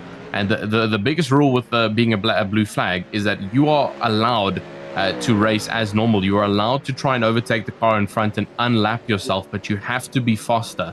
You cannot be trying to get yourself up ahead and then sitting like a stone to the point where you're constantly receiving flashes from the backside. So that's always the tricky part about being a blue flag, is that you either need to know you're fast enough. For example, let's say someone from first position has an incident at the start of the race. They then have to pit and obviously sit in the pit lane for a while. They begin unlapping themselves. They can definitely do it because they are one of the fastest drivers out on the grid. But unfortunately, when you've been lapped as of normal just from sitting at the backside, you just have to watch out for it, because if you do cause an incident up in front, well, the stewards are going to be all over you. And that's going to be a neat penalty coming towards your name if you cannot manage your blue flag expectancies. But like you mentioned, Foxxtecca has been one of those leagues where the blue flags have been absolutely tremendous. As we see, Ken Majori is going slow in the outside line there. Not too sure what's happened for the Clutches Night Crew car. They almost look like a soccer team now with their new livery. I can't lie to you, as they come now to the final 3 minutes of racing left to go. And this is where it's going to get intense. Between that running, Battaglia right on the backside of Saba for 6th position. And Parks Miller's coming to serve his drive-through penalties. Came out in P9. Collishaw is now in, so that'll probably give Parks Miller the position back. So in the 8th place, it looks like it's going to be for Parks Miller in this race. And I agree, very football team, soccer team vibes from the what looked to be the Italian flag on the side of that car as well. So yeah, the Clutches Night Crew running a few different colour schemes tonight, but what a race it has been, what a season it has been. Season 3, we'll get some announcements from Chris later in the year. Keep your eyes out on the social media platforms to keep your eyes and keep up to date with everything Foxxtecca that's coming your way as the years come. Yes, that's a good point, Chris. Have you got anything you can reveal tonight? I just saved 10% on my insurance by switching to Geico. That's just about it. There you go. So just before season 3 starts, Chris has saved 10% on his insurance. So good news. Yeah, right, yeah, that means prize money's going up. Yeah, brilliant. For all seriousness, though, we are, in the chat, we're taking all of the suggestions. We have a suggestion kind of a file for all of the drivers that participated in the league. And we're just reading over the suggestions and just looking to continue to improve, keeping in mind that, especially our Pro-Am division is about development, right? And then also we have our pros that are out there, and they're all truly competitive spaces, which I didn't imagine it was going to be as tight as it is. So we want to continue to create that space for everybody to come in, self-promote, right? Really put themselves out there to help in whatever endeavors they want to do in motorsports. But we're going to keep this rolling. We have plans for season 4, 5, 6, 7, but we're excited for 3. We'll get the dates out to everybody soon and just kind of keep the party going. We already have a waiting list of people who want to get in that missed out last year. So, we filled like 100, and I think we had 115 drivers in total this season, and I'm not going to put in another class right now. So we'll see how it all fills up. Do we have a rough estimation of when season 3 will be happening for the viewers at home? Do we have a rough sort of August time or something like that? I don't know. Maybe August. I definitely want to be, give people the opportunity to enjoy their summer in the warm weather and vacations and all that stuff. So, I mean, that sounds good. That could be about it. Haven't really given it too much thought yet, but yeah, sure. Well, we'll see what happens. And keep your eyes out on Foxxtecca's social medias accounts to keep your eyes out on any dates or any information that's coming your way in the next season. Then, as we've just seen Lewis Holloway get past Aaron Sunday there, and we also saw Battaglia get past Sauber a moment or two ago. So a couple of places changing as we enter the final lap of this race. Meyer Dienarine exits the corkscrew for the final time this season in what he's already wrapped up the championship last time out at Imola. He rounds with 2 corners to go what has been a dominant display of driving here at Laguna Seca. Meyer Dienarine, your first ever Foxxtecca AM champion. He'll be in the Pro Series next season, and he ends it in style with a dominant lights to flag victory here at Laguna Seca. Meyer Dienarine wins here for the final time this season in the AM category. Yeah, what a great win there from Dienarine. I don't want to say that it was expected, but I'm pretty sure that it was an expectancy created by himself as well. Finish off the season strong, even though the championship was already in his grasp. So he wanted to make sure that everything was 100% set in stone. Troy Anderson comes across the checkered flag line now in 3rd position after his spin. Evan Davis has been able to maintain himself so well today. Very consistent in that Ford Mustang, and he comes across in 4th position. Great stuff there to come across the line. And then obviously the young gun. It is 14 years old. Kingston Mullings in 3 positions up for Team Foxxtecca, and 5th position over the checkered flag he goes. Great stuff from him. Battaglia just a bit further behind, comes across the checkered flag with Sauber just behind. Parks Miller will still claim 8th position even after the tremendous amount of errors he's had yet today, even after the drive-through penalty, after the incidents, and he comes across still in the top 10, still claiming a couple of points on the board. And a great run. And Collishaw, Hendrickson, and Lewis will be the final few that are on lap to come across the checkered flag. But that is officially it for the AM class for season number 2 of the League by Foxxtecca. And man, that is sad to say that season number 2 is already over. Aaron Sunday positioned on the left-hand side of the track. And what a great season he's had as well. So much support by the family and the OHND and the virtual grandstand. And off he goes. But that's officially it. Done and dusted. What a great race we got to witness. Big shout out to everybody who participated this year, and also the chat, right? Everybody on the YouTube chats that tune in every week and comment and cheer on their drivers, their favorite drivers. Man, we appreciate you all. So for the final time, your provisional race results for the AM category. Meyer Dienarine takes the race win from Jimmy Carroll. Troy Anderson, P3 from Evan Davis. Kingston Mullings, Zachary Battaglia was P6. Andre Sauber, P7 from Caden Parks Miller in 8th. Paul Collishaw was 9th with Vigard Henriksen rounding out the top 10. Shelton Lewis from Kamari Odom. Lewis Holloway, Aaron Sunday. Edward Ramirez was P15 from Richard Swiderski. Justin Klubine, Dayton Harrison.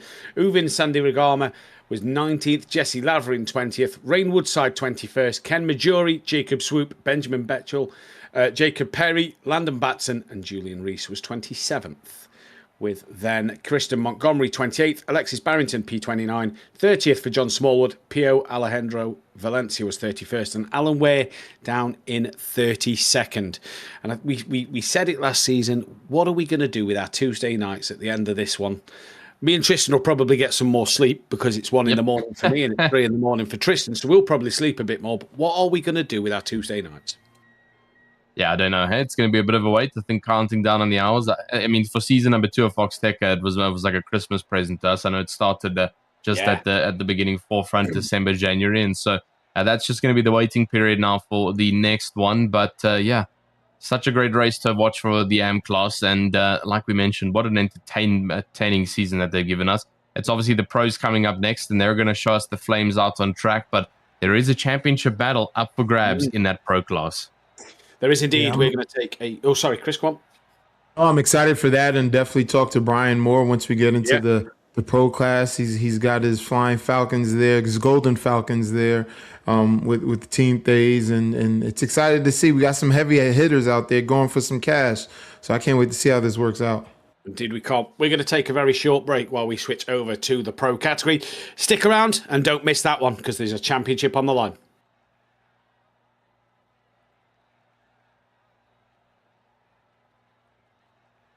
I drive tractor trailers.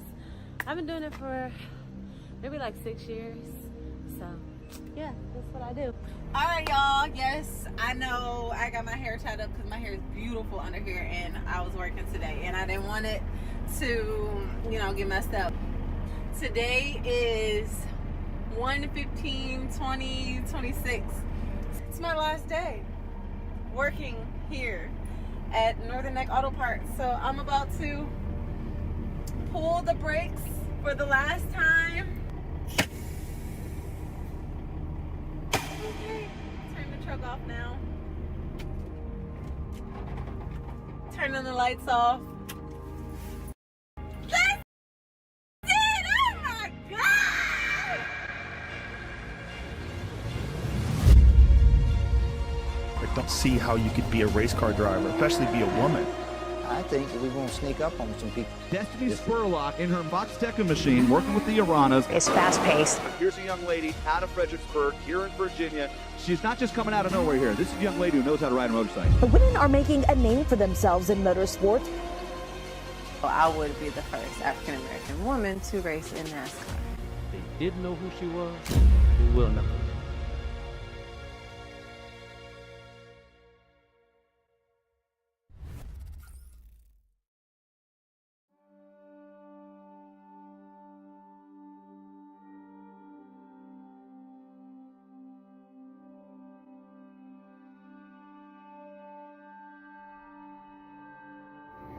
So y'all, this is like my official last week having a job. Like, all the things are happening, y'all. So I'm moving to North Carolina. Okay. I am now a full-time motorsports racer. And I say motorsports because I'm racing full season ARCA and half season NHRA Pro Stock. So NASCAR and NHRA. Y'all, I've been working so hard for this point. It is here.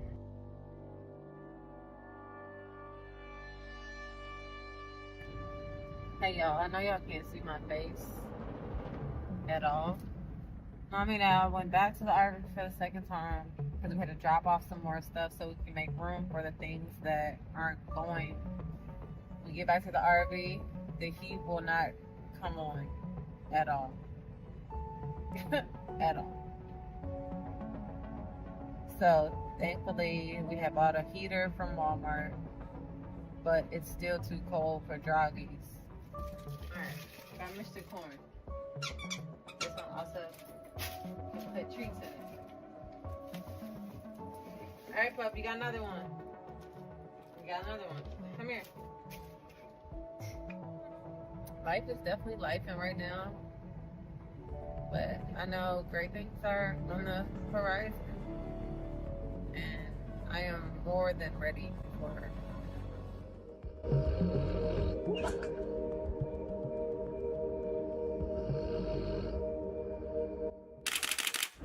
My name is Destiny Spurlock, and I'm from King William, Virginia.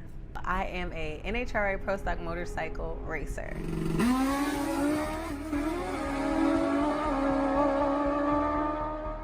I've always wanted to come to NHRA Pro Stock motorcycle and do really good in this space, but little do you know, my heart lies in NASCAR.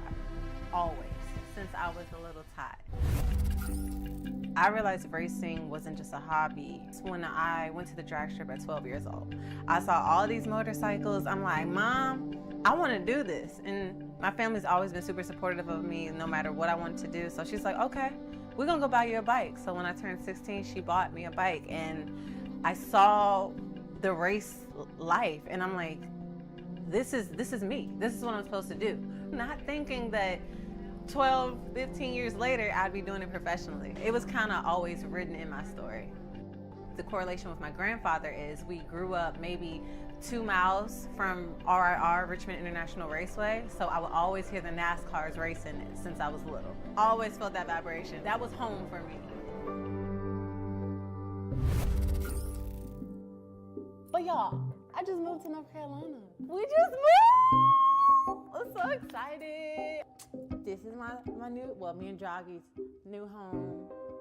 Well, not even just me and Joggy's, but me, my family, my team. This is our home.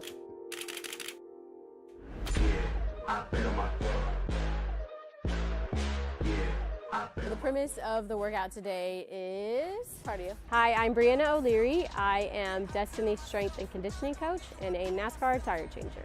We're gonna go until we get done with 100 calories on each machine as partners. So when you're working on the ski, you are doing one of these 4 movements.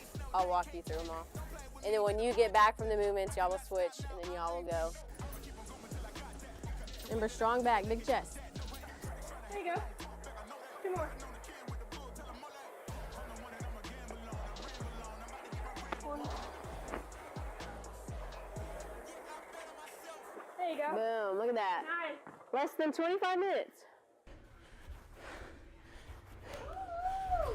Strength training, cardio, all of that gets you in shape.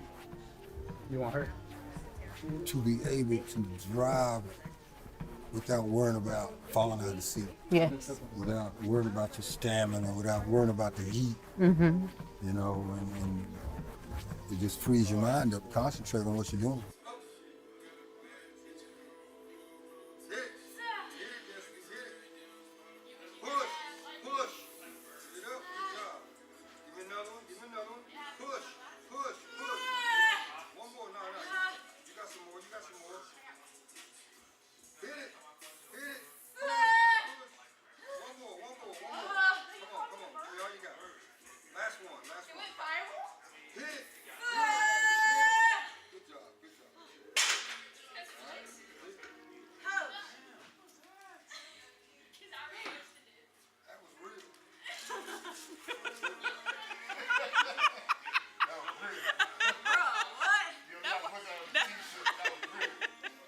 I grew up in Laguna, North Carolina, 15 minutes from Hickory Motor Speedway. Started athletic training at Laguna High School. I went to NC State as an athletic trainer. Then I transferred to North Carolina A&T and met a gentleman by the name of Tom Bonham.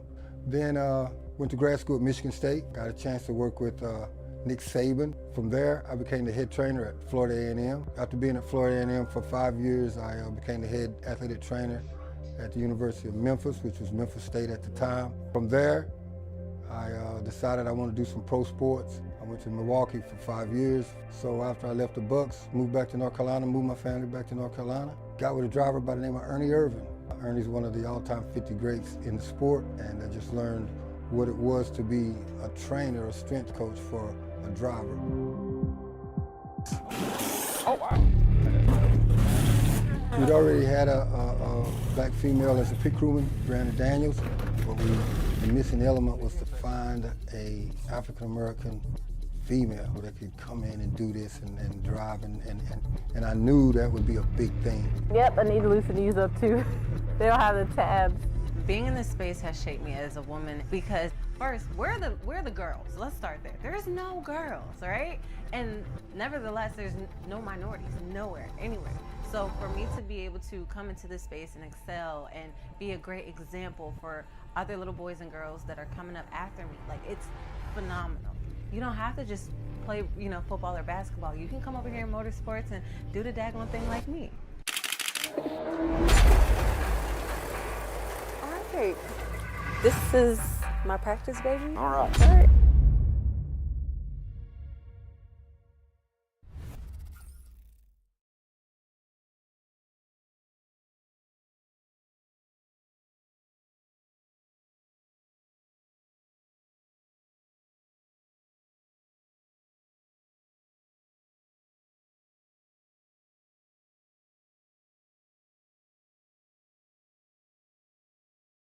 But y'all, I just moved to North Carolina. We just moved! I'm so excited. I am now a full-time motorsports racer. I'm racing full season ARCA, half season NHRA Pro Stock. I've always wanted to come to NHRA Pro Stock Motorcycle and do really good in this space, but little do you know, my heart lies in NASCAR.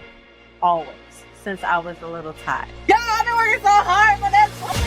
Women are making a name for themselves in motorsports. I don't see how you could be a race car driver, especially be a woman. To go ride a pro stock motorcycle 180 mile an hour, I think we're going to sneak up on some people. Destiny Spurlock in her Foxxtecca machine, working with the Iranas out of Fredericksburg here in Virginia. She's not just coming out of nowhere here. This is a young lady who knows how to ride a motorcycle. This is where she's supposed to be at. This could be special. She might be able to do this. So I would be the first African-American woman to race in NASCAR.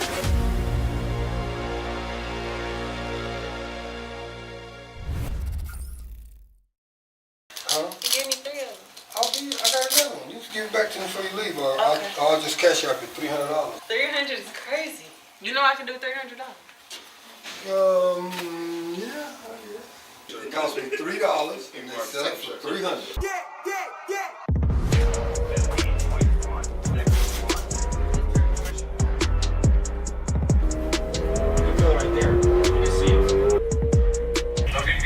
The reason why I'm going so deep is because I'm getting to the bottom and de-wedging the car.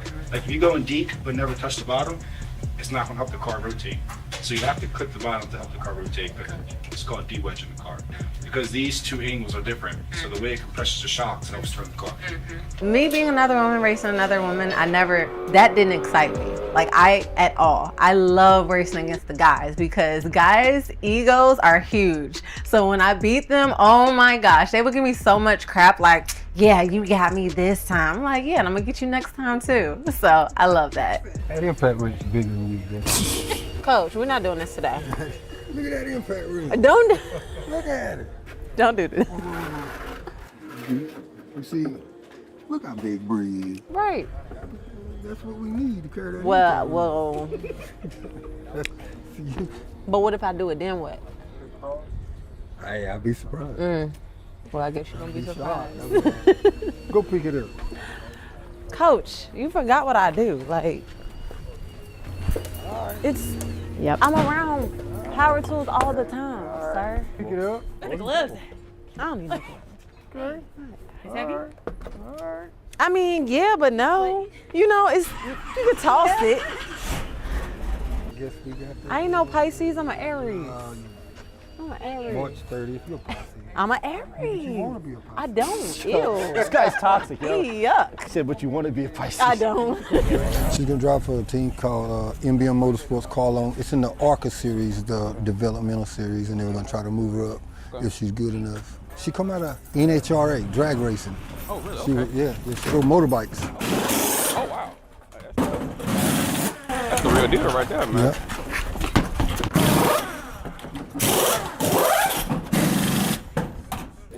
Yeah.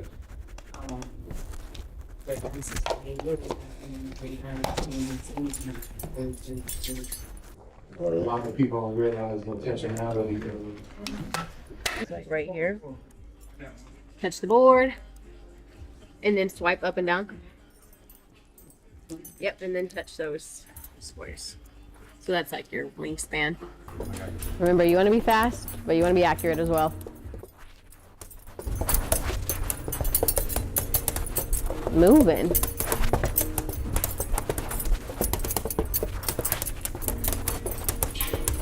No, I saw it too. Hey, 78. Better, I guess, 5 than better. last time. So it also tells you too, you actually hit 94. Okay. But because you missed 17. Oh, that takes away the points. Yep. Understood. Yep. So that's just the accuracy thing that. Make sure I got my contacts in. We're gonna Yes. get it popping. Yes. Accurate vision. Contact with your contacts next time, and yeah, and be good. Who's doing the seat pour? It was. He's super tall. BSCI? Yes. But the guy who did my first one, he can't come. So it's another dude. All right. This is my practice, baby. This is what you're fixing to go to Hickory with. Yes. So ready. Fit it in the car, Okay. get all the seat stuff done so you can mash it wide open and hit the brake pedal and We'll get it loaded up. That's right. All right. All right.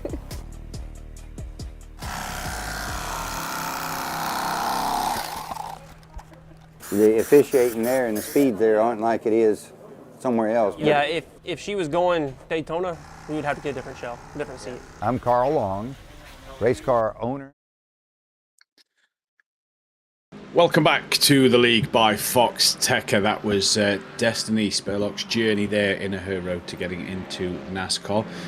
Keep your eyes up to date with that on the Foxxtecca channel, where you'll be able to see episodes of her journey to try and get into the NASCAR series in the real world, which is going to be an incredible series to keep your eyes on while we're not here on a Tuesday evening. But we're back at Laguna Seca. It is pro time, and Marley Joff has a 27-point lead in this championship to try and claim the pro championship for the first time for him here at the League by Foxxtecca. Obviously, Pala was the champion last time out. And yeah, it's going to be an interesting race, this one, this afternoon, to see what Marley Joff can do in that Corvette. Currently, Alexei Nesov is your pole sitter. And I believe we're going to bring up the points in just a few moments' time. Sorry, the track map in just a few moments' time to go through a bit more of an in-depth look at Laguna Seca. Indeed, indeed, the in-depth look of Laguna Seca, and back to the American circuit calendar. Like we mentioned, we're finished off at the Europeans and obviously Imola last week around, but we're back at Imola, and like we mentioned in the AM class, very, very interesting track to take for GT3 racing. You head deep down into turn number 2, which is the Andretti hairpin. Turn 1 is pretty non-existent to a driver when you're actually on the track. You don't really feel turn number 1. And so the Andretti hairpin is kind of like a turn number 1-2 combo. You head then into turn number 3, the right-hander, where you have to watch out for the sand on the exit line, as it can ruin your line. Same with turn number 4. There's a lot of sand all over the track that can really slow your roll through sector number 2. And building this up from turn number 4, you've got a bit of a mini straight that you want to try and get a good exit on. That'll bring you to turn number 5, the left bend that will bring you up into the run-up towards the Rahal Straight.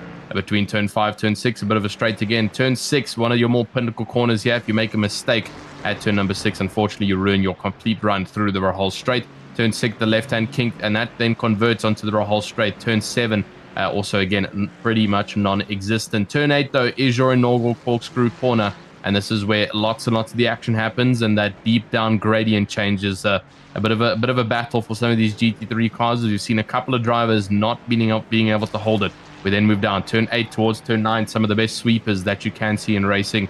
And from turn 8 towards turn 9, again, a sharp left-handed downhill you've got to watch out for. You've got a bit of runoff on the left-hand side. Turn number 10 towards the right as you round up towards the final corner. Turn number 11, the pit entrance will be on your left-hand side. Turn 11 being almost an entire hairpin by itself, but more of a I would say 110-degree turn. Hard braking down into turn number 11, which then takes you back onto the main straight as you brake down towards back to turn number 1, where the checkered flag line sits imminently before. And that is your lap done and dusted of Laguna Seca. We've seen the racing already for the AMs. The pros will now take to the track with a championship to play for. With the championship to play for, indeed. And the championship to play for is currently in Marley Joff's hands. But it is under, or could be under threat by Denis Grabowski, who has had a cracking season. So could Nikolai Peterson here today. He's also in 3rd place, not mathematically ruled out of this one. He sits 38 points behind Marley Joff, so he's got a bit of work to do to get ahead of Joff. Remember that the top 7 scores of a driver's championship are the scores that are counted at the end of the season, so their lowest total will be removed. If you're Marley Joff, your lowest total is 61 points. Grabowski's is only 5, and Peterson's is 64. So if they score lower than them tonight, that is what they will gain effectively. So you kind of almost have to play that into a bit of a factor as well.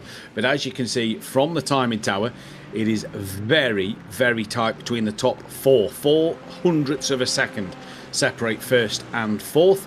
Nesov, your current pole sitter, from Grabowski, Joff, and then Hooverson, where I can't actually see Peterson currently on. Oh, he's not here. So Peterson is out of the running. So he's out of the running for that title, because he will only gain 64 points, and Marley Joff, even if he scores lower than 61, will still gain 61, and that 3 points isn't going to be enough for Peterson there then. So He's not going to be in the running for this championship. It is between Grabowski and Joff to take this one. And it is 27 points, as we said, that separate the two in this session. Grabowski looking like he's improving, just gone green, then purple through the current split times on the circuit as he rounds the as he comes into the penultimate corner now. Green again for Grabowski. Decent lap so far. And he only needs to find a 1/10 of a second here to improve ahead of Nesov. And I believe, is there a point for pole position? Yes, there is. So that's going to be, if he can take pole position and move in the right direction. And he does go provisional pole by a 1/10 of a second. So he does find a bit more time, does Grabowski. So that could put the gap down to 26 points as Castro now goes to the top of the timing tower by 18 thousandths of a second. The Aston Martin putting it provisional pole. Still a couple of laps to go. There'll be one more flying lap for a few of these drivers. And we'll see what they can do at the end of this one. But yeah, Grabowski sitting in a good position. If he can take that pole and get that extra point, that gap becomes 26, and all of a sudden Joff may just start to sweat a little bit more. Yeah, it's great to see Castro up on pole. We haven't seen him sitting so high up since season 1 of Foxxtecca, where everyone was in the balanced machinery of the McLaren. And Andre Castro in that Aston Martin has really done a good job here to put himself up in front. We're currently on board with Marley Joff, and what looks to be probably his final lap here. Although I'm not seeing his timing statement down at the bottom side of the screen, so we can't really see if he's doing any better or worse currently. Denis Grabowski's on another lap, but unfortunately it's yellow through the first couple of sectors. Alexei Nesov gets a purple sector though, coming into sector number 4, so this could also be another change for the top side. The big question is, what is Marley Joff's lap looking like? We cannot see it at the bottom side of the screen for the time being, as we have a couple of other drivers. Andre Castro will now come across. Unfortunately, it's all yellow for him again, so not going to be any improvement there. Malik Ray also yellow in the first 2 sectors, and possibly the last as well. Marley Joff has got a purple first sector and green all over. It's a purple last sector, and that's going to be enough. Up into P1, it should be for Joff, and indeed it is, on the qualifying checkered line, and moves up 119.7, 7/100ths of a second faster than Castro. It's a good job he didn't leave that 3 or 4 seconds later, because if he had, that time wouldn't have got on the board. But Marley Joff then takes that pole position, and it now becomes 28 points between the championship protagonists in this final race. But more importantly, Marley Joff starts on the front row and Grabowski's on the second row. There's your grid order then for the final time in the Pro Series. Marley Joff on pole position from Andre Castro. Great seeing back up the front end of the grid. Denis Grabowski will start right behind his championship rival alongside Alexei Nesov. Gregory Hooverson in P5 from Marcel Marox. Russell Soto in the Superlap phase car is P7 from Malik Ray. Panisia is P9 from Manzoli. Ty Dunnett and Cameron Brown rounding out the top 12. Yeah, 13th onwards on the stacked grids. Kevin Rold with Eric Halsband alongside him. Guillaume Andre will take 15th for the Draco Racing team. Tyler Carr sitting just behind him in 16th. Tyler King in 17th position, and Chris Wetz will sit alongside him in 18th for row number 9. Lohan Andre Murazan in 19th. The ex-Audi driver, sad to see him move on, but he sits 19th with Lucas Souza in 20th. Zoe Ahmad down in 21st position, and Cadence Presley 22nd. Gabriel Ivanov taking 23rd, and Andrew Herschel takes 24th. Only 3 more drivers to complete today's total grid. It's Anthony Cuthbert who takes 25th, Gabriel Jones to take 26th, and AJ Rosselli from the Race 4G Sports team will be the final driver to line up on today's grid. What a grid it is. And Brian, good qualifying there from Russell Soto in the Superlap car. Big fan of Russell. He's done a great job. You know, it's great to see our drivers here, and you know, Russell's been working hard, both here in this championship as well as others, and in the real world, and he's pretty awesome. So, you know, he's got the right mindset. I'd like to see him advance a little bit. So we'll see how this goes. Indeed, we will. Shay, for the final time, who are you looking at for this race win here? Because Joff, with that last lap at the very, very end, could he take that race win? I'm with a lot of the virtual grandstands here. I'm rooting for Joff. He's been dominating over the pros this season. He's been really entertaining to watch, and he's been putting on a class show each race. So I'm expecting the same thing here. The one thing I really like about this season with Marley Joff, Tristan, is he's not had it his own way all the time. You think back to Daytona, Corvette, not the strongest car for Daytona. Looked a little out of sorts, finished down the order a little bit. He's had to really work hard for this championship this season. Yeah, he really has had to work hard this season, and obviously we saw a bit of a mixture of results coming from Molly Joff. He really did start to shine in Suzuka, but where the Corvette really started to play into its advantages. Unfortunately, Daytona wasn't those circuits, and that's where we saw Molly Joff really start to struggle. But for the past couple of rounds where he started to lock in and realized that the championship was really up for grabs, we've seen Molly Joff completely level up there for the FX Simulations. And we know the team at FX Simulations has been working hard with himself and Cameron Brown, trying to get them towards the end of the season. And there's a lot to play for here with Molly Joff. And Cameron Brown, I believe, is also in a top 10 battle or somewhere in that mid-pack. And so the FX Simulations team, I know that both boys will probably have a spot here for tonight, making sure that they are 100% covered in tonight's racing. Molly Joff, it's going to be absolutely crucial for him as he lines up behind that pace car. And let's hope that he can get himself a nice pull away here from Grabowski. It is going to be those top two to watch out for tonight. As you mentioned, Grabowski to Joff are going to be the two to watch out for. Obviously, the scoring is slightly weird in terms of where they sit out on track and who will take the win. And so from what we understand, if Grabowski wants to win, he needs to win, and Joff needs to finish outside of the top 5 in order for Grabowski to take the win yet today. There was also a calculation in place for Peterson, but that's out of the window as he's not here today. So the battle is on for the top 2 on that front grid. It is indeed, and we'll try and keep up to date with the battle for the championship. We'll try our best to work out the point scenarios as we go through the night. Grabowski right under the rear wing. He wants to follow Joff at the start of this race. Marley Joff has decided to go, and already the Aston Martin has decided to come in between the two championship rivals at the start of this race. Good clean getaway at the front of the pack as Joff now in towards Andretti. Hairpin nearly into the rear was Grabowski of his championship rival there, and still that of second place, that of Castro, is managing to keep that Aston Martin in between the two championship rivals, just being a little pain in Grabowski's side there. As you can see, Hooverson losing out to Alexei Nesov at the start of this race already. So Nesov and Hooverson going at it for 4th and 5th place at the moment. Hooverson looking right around the outside with Marox just waiting in the wings for a mistake from one of these two for the door to open up. But Joff, he's not got away as quick as we saw Deanarine in the AM race a few moments ago.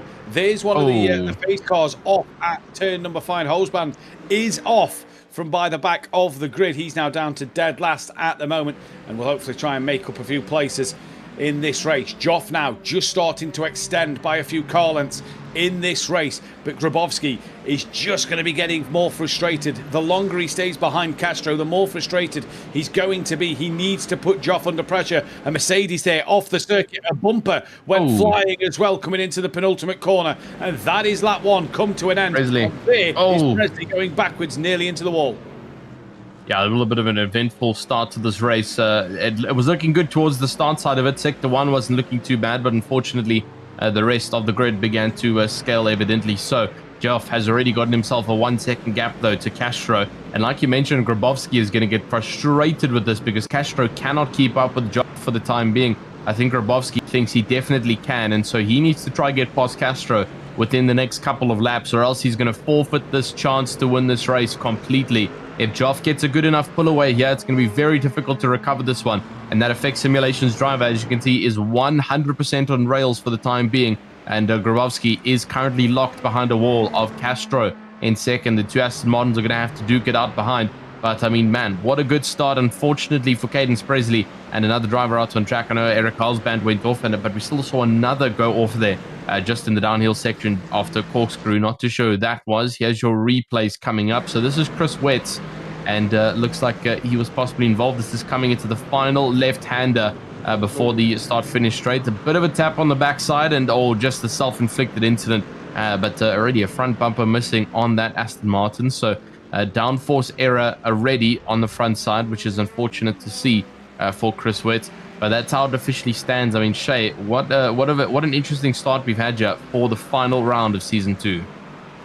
It seemed like absolute war in the middle and near the back of the pack, just coming off of the first lap. I think that's it's an interesting sign for how the rest of the race will go. Sometimes you see a lot of these guys wipe out in the first part, and maybe their blood is still pumping kind of heavy, and then maybe it calms down and they can find their way to the front. So, you know, I'm just looking forward to seeing what happens as we go along. And Brian as well, Russell Soto managed to hold on to P7 there. The likes of Zohar Ahmed and Andrew Herschel moved up a couple of places at the start, so a good start to the race for the Superlab team. Yeah, I'm super happy about that. And, you know, a lot of our drivers have you know, they're just dialed in on mindset. They start really strong, and I'd like to think that's my influence, because in my racing career I always started really strong. But now the guys are doing great, and again, it's kind of surreal seeing our livery on multiple cars in this event. It's just a blast for me. Flock of Falcons flying through Laguna Seca at the moment as we're on board with Kevin Rold coming down through the corkscrew and through the left-hander just after that. Penultimate corner he's approaching now on the back of Ty Dunnett at the moment, and he's going to try and look to make a move if he possibly can. Get the run out the final corner down that long stretch towards Andretti Hairpin, the first real braking zone here at Laguna Seca, but Marley Joff extends that lead to 1.6 seconds. You can see Dunnett just gaining on Cameron Brown just in front of him as well, so a little bit of a move maybe for Ty Dunnett there. Is he going to leave the door open for Rold? The door was there. Rold will not want a second invitation. He's going to try and take that one, but he's side by side. He'll be on the outside line for turn number 3. Nearly contact between the two, and Rold yields that place as he knows he's coming into another right-hander of turn 4 at the moment. Grabowski's just lost a bit of time to Castro out front. He's got Nesov putting him under pressure, and back to the front there is Russell Soto, who's trying to hold on over Panicia. Then 4 P7 and 8. Has he got a bit of a poor run out of turn 5? Indeed he has, because Soto drops down to 8th place. Not really going to try and fight that one around the outside, but that run may have cost him as well, because here comes Malik Ray in that Ford Mustang, not having a go though in towards the corkscrew. Soto hands on for P8 at the moment. They've just fallen off the back of Marox as this little train of cars so far. We're on to lap number 4 already. The first 5 minutes have absolutely flown by here at Laguna Seca. And there is Andre Castro still keeping Grabowski at bay, and he's got Nesov, Hooverson and Marox all in close company to try and damage Grabowski's chance of winning this championship. The Brit out front so far, and what a start to this race for Marley Joff. 2.4 seconds is that gap. Grabowski's got to start to take a few risks early in this race, because the more that Joff gets into a rhythm and gets that gap built, Tristan, the more you just fancy Joff's going to win this championship. Yeah, he's got a great chance of it running so far. And as we mentioned, the only chance for Grabowski to win here is if Joff drops down below the top 5. So even if Grabowski does, he's able to get past Castro and potentially fight with Joff. Even if he gets up in front and Joff slides second, unfortunately, it's not going to be enough to keep the championship contender out of the running. And so I think it's a little bit of a difficult one for Grabowski to think of right now, especially seeing that 2.7 second gap already being built currently between Joff and Castro, and it's just going to continue to grow. The more that he cannot get past Castro, they come into corkscrew now. There's still no position being made. There's a position being made in the background, though. Gabriel Ivanov, and he's with Tyler Carr and Murazan a little bit further behind as they all try and work through. Guilherme Andre and Ahmad also on that train. So a long train of cars fighting over here, and it looks like Lucas Souza is just on the backside, or possibly Ahmad. That's Ahmad from the Super Lap X-Phase team, just a bit further behind as they all come through. Now Jones has dropped down, unfortunately. Not too sure what happened to Jones there, but Presley moves up into 23rd, and there we see Jones. It might have actually been Halsband. No, Halsband already dropped down earlier, so I did see someone dropping off the order. Not too sure who it was, as Gabriel Jones from the Potato Lad team now on quite a long train. Presley leads the battle for 22nd, and back up to the top, Joe Manzoli from the No Content Racing team. He tries to hold on. He's got Malik Ray up in front, and Chris Brown, Brown just a little bit further behind there. Here is Gabriel Jones, just a bit further behind, and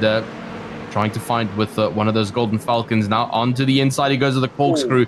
Just too late on the brakes, and he'll have to take the somewhat escape road. I don't think that's a real escape road, but he makes it an escape road over the gravel and bounces around in the Ford Mustang. And back onto the track he will go. Cameron Brown, though, is who we were watching, and he currently sits 11th, chasing on the backside of Joe Manzoli now. And almost 10 minutes in already. That's how fast the action is going. You do not want to miss it. But for the time being, Grabowski still not able to get past Castro, and Nesov's threat is growing ever so bigger. And the more that Nesov's threat is growing bigger, the more that Grabowski's not able to attack the rear of Castro. You can see it's just dropped over half a second now between Grabowski and Castro. That's because Grabowski if you've never driven in sims or in the real world, you'll know that you kind of got one eye under a meatball on that virtual mirror, just in case Nesov there tries to make a move, or Ahmed with that meatball flag, and Guillaume Andre as well with the meatball flag. So not sure what has happened to the pair of them. We'll try and see if we can get a replay of what dramas have occurred down the field. But Marley Joff, 3 seconds nearly that lead in this race. This is what has happened just a moment ago. So this is on board with Zohair Ahmed then, coming in towards the corkscrew. Is he going to just lose? Oh no, there's a car stationary that gets flicked into Zohair Ahmed's path there. Really did get launched in the air, did the purple car that was stationary down through the corkscrew. And you could just see something broken potentially on that front right of Zohair Ahmed. And there is Guillaume Andre, who's had his own dramas. Was he the car that was he the Mercedes that hit the purple car of Gabriel Ivanov then? Interesting to see, but yeah, Zohair Ahmed there. Brian, just wrong place, wrong time. That's how it goes, and with the corkscrew, it happens so fast that it's, you know, something like that is impossible to avoid. The problem is as well, isn't it? You're dropping down that hill over the crest, and you just can't see anything. Oh, absolutely not. So, you know, not only are you dropping, you know, several stories, but then, you know, you're met with a completely different view. You just can't see anything as you go through it, and it's a tough place to be. The other problem there was that you have to sort your eyes are focused on flicking the car to the right hand side, and we did see just a moment ago. This was Ivanov trying to make a move on one of the Superlap cars, and round the outside of the corkscrew just chops the nose off of the Mercedes-Benz. Does well to get the car stopped, but gets collected by Guillaume Andre, and that was Zohair Ahmed with nowhere to go. So that is how the whole incident unfolded there for the three of them into the pit lane. Back to the live action though, and Grabowski has just pulled away from Nesov slightly, but is still stuck behind Castro and cannot find a way through. Here is Kevin Rold trying to get past that of Ty Dunnett still as he looks up towards turn number 6. Can't get anything done there. Chris, great start to this race already early on. It is, and you know, the guys are fighting for it, and it's amazing. The talent of these drivers is just absolutely amazing to see week in and week out. So it's going to be interesting how this unfolds. It is indeed, as this is Dunnett trying to fend off that Ovrold at the moment. But Tristan, you just fear that with every lap that ticks by in this race, the more time Grabowski sits behind Castro, the more this falls into Marley Joff's lap. The issue is now is that he's starting to run out of time here. I know we're only 10 minutes into this race, and so that's you know, the first 6 of this race done and dusted. But still, you know, you need to eventually start to get a move on here. And Grabowski is not able to get past Castro. Now he's actually dropped below 6/10 behind Castro. And Nesov is growing ever so more of a threat, like I mentioned already, on the backside of Grabowski. And it's just going to continue to get worse because Hooverson is also in that. He's just a bit further behind there. Marotz is in that a little bit further behind. He'll eventually try and chamber onto that. And so he really does need to do something here, or else Joff is going to run away with this. And Anthony Cuthbert just a little bit further behind. He has Andrew Herschel, so 2 of the Superlap teammates currently out on the track next to each other alongside Jones, Rosselli, and Halsband, all a little bit further behind. So it's actually 3 of the Superlap cars who currently surround the likes of Jones and Rosselli as they try and make their way through. The Mercs now diving up into the inside line there. Halsband makes a move on Rosselli, and what a great dive it was indeed. Very nice and clean indeed. And now Herschel up in front will be the next pick for Halsband to try and reunite with Cuthbert and Herschel so that they can have 3 of them flying in a flock as they move up towards the corkscrew section now. And you can see it's getting very close with that Mustang up in front. The 2 behind are starting to put a lot of pressure, and that is indeed Herschel just a bit further behind, and Halsband trying to work on the backside of Jones. We'll have to see how this is going to work for the 2 of them as they continue to go around this track. It seems like Herschel's had a bit of an error though. He's lost out to Jones, and now he's trying to recover that race as we now see a little bit further behind there alongside it's Rosselli getting back past the likes of Herschel. So lots and lots of change-ups here at the backside of this grid. 12 minutes into this race, and there is still so much to play for. Remember that there is still the pit stop strategy that needs to be played. That'll come in around about the halfway mark, which is what we saw in the AM race, about 29 to 33 minutes. That obviously depends on fuel wear and tire wear and what the drivers are personally feeling, but that still will be the rough pit stop window time. Castro still sits second, 3.2 seconds of a gap to Joff, And Joff, for now, is running away with this race. 6 tenths behind is Grabowski, 3 tenths behind is Nesov, and Hooverson just a bit further is 4 tenths and will continue chasing for the next couple of laps. Yeah, and just looking at the lap times on the timing screen here, that Marley Joff, fastest man on the circuit, he actually was matched by Castro. Castro was 0.02 of a second slower last time around. Grabowski lost 0.2 of a second, so just starting to see that Marley Joff is maybe just getting into a rhythm and not trying to drive overly aggressive, overly pushing the car. He just seems to have got that gap, now settle into a nice window and a nice rhythm, because we said it in the AM race, it's difficult to overtake here, as Cameron Brown's about to prove me wrong, as he's up the inside of Joe Manzoli, then in towards Andretti Hairpin, and the McLaren gets up the inside, and a lovely little move that for Cameron Brown to move up into P9 overall. Then at the moment 14 minutes gone nearly, and this race is just starting to heat up a little bit. Shay, Grabowski has got to start to do something. The more this race goes on, the more aggressive he's got to be. I would agree. And I think that when it comes down to being so far in front, especially in the last race like this, a lot of decisions become a little bit more amplified in how important they are. And if you're stuck in the back either fighting someone to get past them to make your way to the front, or if you're just stagnant in the same position, it's going to feel really, really bad as we start to get to the last few minutes of the race. It is indeed. So Marley Joff leads from Castro, from Grabowski. That is your top 3 at the moment. Nesov and Hooverson doing well to stick to Grabowski so far. They've cleared Marox as well. Marox just hasn't got the pace in that Ford Mustang out there. We've not seen the Mustangs look particularly strong today, but this is Tyler Carr in his Ford Mustang, trying to get onto the back then of Tyler King. A battle of the Tylers for 13th and 14th place, and a good little fight developing here with Murison on the back of the pair of them, and that is King, who's just gone into the gravel on the exit of the final corner, and that's going to allow Carr to have the run and the momentum. Down through turn 1 they go towards Andretti Hairpin. He's got that inside line in which he can just hug very tight to get the move done and to block the up and under, as Tyler King tries to do just that. And sadly there, Brian, one of the Super Lap face cars just losing out.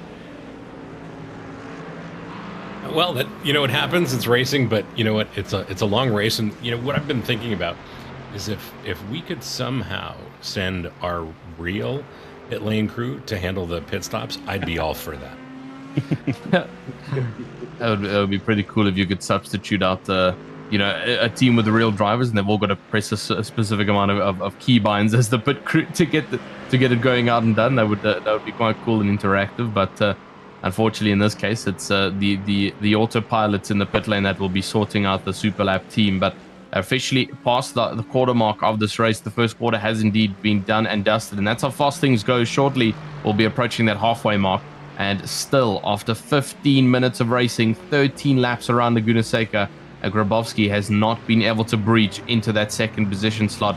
And looks like Castro is just holding him at complete bay for the time being. You can't even see Marley Joff just up ahead Castro anymore. He's pulled off too far now. It's 3.3 seconds. There you see him just up in front, going into the next right-hander of turn number 5.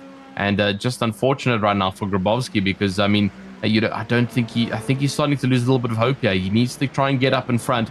And obviously, it's still the whole play of Joff needing to make the error and move down to 5th. And for currently, Joff is on absolute fire right now, and there is absolutely zero chance we'll see him drop below that P1 slot.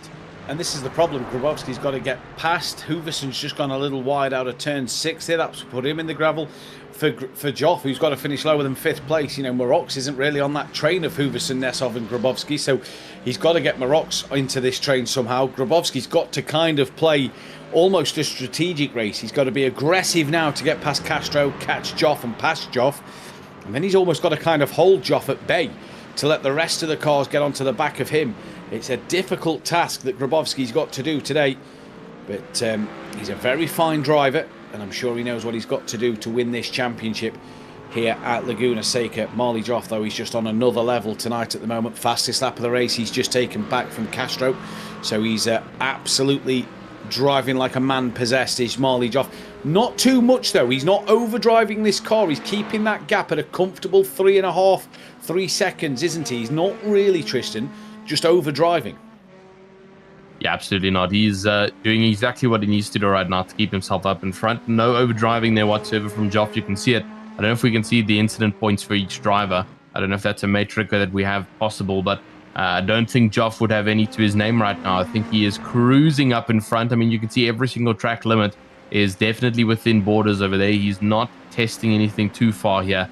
And so that's just going to be the job here for Joff. Is the job for Joff. It's a bit of a rhyme, is that just get home. It is the race to the finish line now. It is there is no need for him to push beyond expectation. Yeah, he's built the gap up. He needs to just maintain it now, bring it across the checkered flag line in the next 40 or so minutes, and that will officially be it. Crowning himself champion. You'll get a nice prize from Foxxtecca, and it'll definitely be a great invitation for Joff to come back for season number 3. Winning this race. Obviously, Pala is the season 1 winner, so we'll crown him into the Hall of Fame here if he's able to bring this one across the line. And so far, if the race continues how it's going right now for the number 8 Corvette, well, Joff is in a very, very good position for that two-toner. He is indeed, and you have to say he's doing everything he needs to do at the moment. Great job so far from the driver from the United Kingdom. And there you can see the incident points, track limit points, the off tracks, the 5x there. That means he's had 5 off tracks for Marley Joff at the moment, 7 for Grabowski, 10 for Nesov, and 13 for Hooverson at the moment. So they'll continue to climb as this hour-long race goes on, as we approach the 20-minute mark in this one. And Marley Joff has just got this in his own control.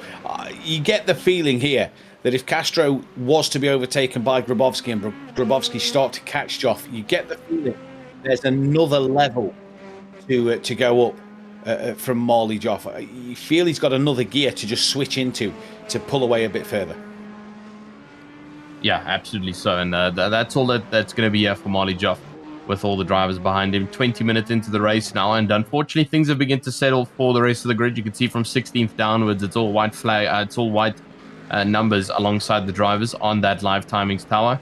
And obviously, as we mentioned in the AM class, that represents over 1 second of a gap. Russell Soto, 2 seconds. He's got to chase Tupanichi up in front in 7th position. Kevin Rold is just on the backside, though, of Manzoli, and that's the final slot for 10th position. So that could be a good fight for us to witness over there. Tyler Carr is also on the backside of Ty Dunnett in 12th position.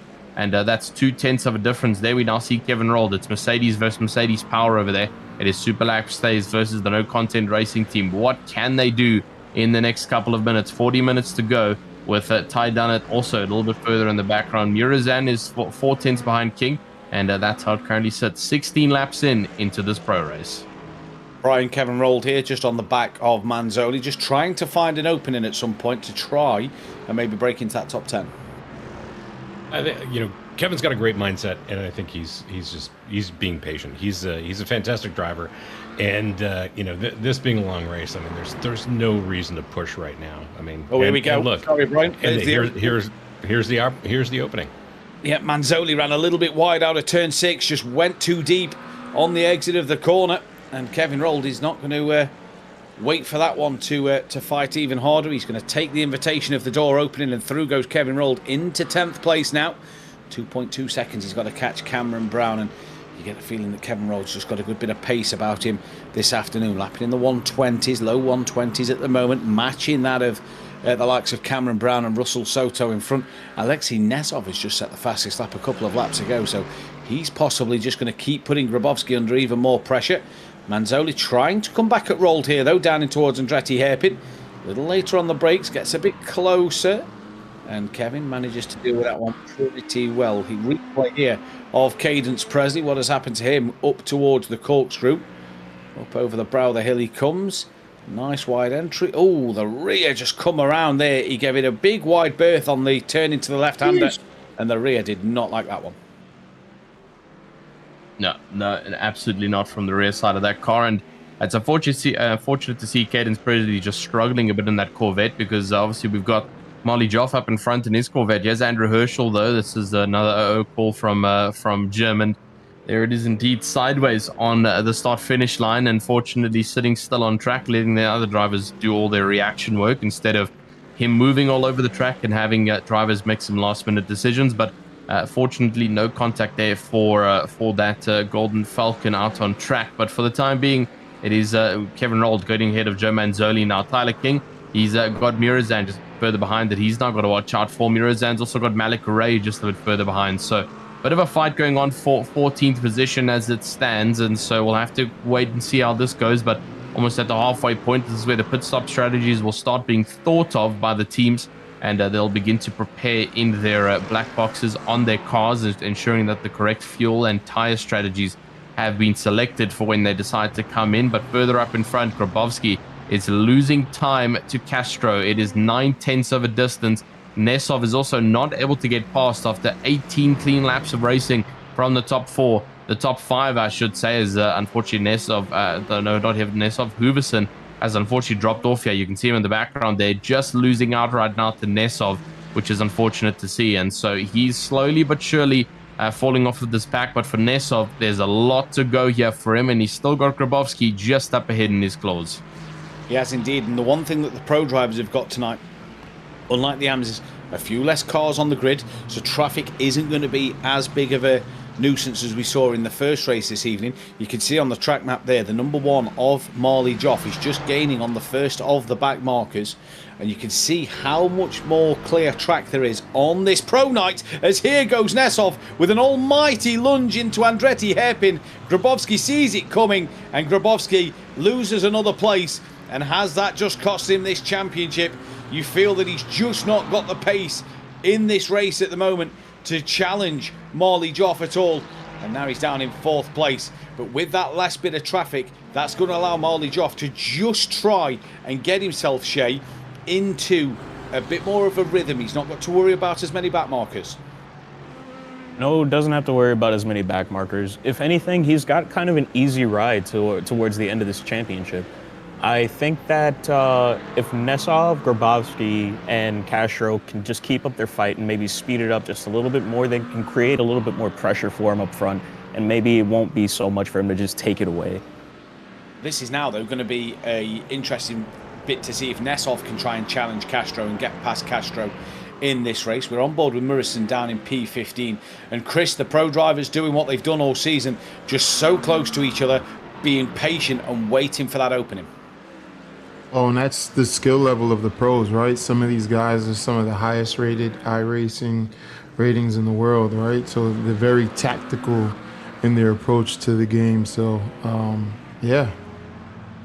Just noticing there that Cameron Brown has dropped down to 12th place in this race, as here comes Alexei Nesov once again. That is putting a lap on the back marker there through turn number 3. There you go. Cameron Brown then has dropped down. That's put rolled Brian up into 9th place, so he's just gained another one here, and him and Soto can just maybe start to work their way into that top 7. You know, they're headed that way, and it's exciting to see them head to tail, but they're teammates, and we're not going to see them fighting in this race, which is great. Indeed it is. So the gap out front, Joff to Castro, 3.7 seconds. This is what has happened to Cameron Brown then, coming up towards the corkscrew. And is it going to be another solo moment? A driver just flicking it to the left and to the right, touches the gravel, round goes the rear. Didn't want any part of that. Just manages to get the car stopped before rolling into the back, rolling backwards into the side of Kevin Rolls as they all go flying through. And thankfully there, Cameron Brown managed to get that one out of harm's way. Pretty easy. Marox is being registered as out. We'll see if that is just an internet glitch or if that is potentially a retirement from this race. So that gives a few of the drivers a couple of places, including Russell Soto and Kevin Rold now, who move into that top 7 and 8th place respectively. But Marox then could be out of this race because it seems a bit of a long internet glitch here to keep him out. That is Ty Dunnett with no front bumper on his Mercedes-Benz, so wonder what has happened to him. He's trying to fend off that of Tyler King and Murison just behind him, and Ray as well, to be fair, in the background there in 15th place. So we'll see what they can do. And this is what has happened to Marox then. Coming through, where's this? This is towards turn number 6. On the inside curb, runs a little wide. Nothing really with that. Coming up towards the corkscrew now. And just it may have been either a power or an internet issue there, because he was flat out going up the straight. He didn't pull over to the side there, really, did he, Chris? He got caught in the matrix. You know how that goes. Yeah, indeed. And let's hope that he can recover from that one. I really do hope that it's, he can come back from it. But like Matthew says, it's a bit of a long one to be off from. And eventually he'll rejoin on the session, and it'll unfortunately start him off there in the pit lane. And so that might be it for Marcel Marotz, as he's had that disconnection issue. Let's hope that it doesn't happen to anyone else. But obviously it's changed up for the rest of the grid now, as they've moved up slightly. And still continue going around straight. We're in the replay overlay now, but I think we're live as we continue going around at Mirazan, just chasing onto the backside now of the other cars. And Ty Dunnett still in 12th with Tyler King just a bit further behind. It's going to be a chase down to the line for all these drivers. Joff is now 4.5 seconds of a gap up in front. And one thing to mention is that I think some of their team members came into the virtual grandstand saying that the incident markers from SDK are unfortunately inaccurate. Apparently, Joff only has 1 incident point to his name right now, not 5. So apparently SDK tries to predict off tracks, and then it adds that incident marker on the visual. But only 1 incident point currently to Joff from his team in the commentary in the virtual grandstand. So he really is driving this car like we said he should. No overdriving, just getting it down to the checkered flag line and bringing it home once and for all. Oh, someone's gone on. That is Cameron Brown, who's had a moment at turn 5. That's put Tyler King offline a little bit. Manages to recover, thankfully, from the gravel and the sand on the outside line of turn number 5. Held on to that pretty well. Didn't lose anything else. Under pressure, though, now from Murison and from Malik Ray.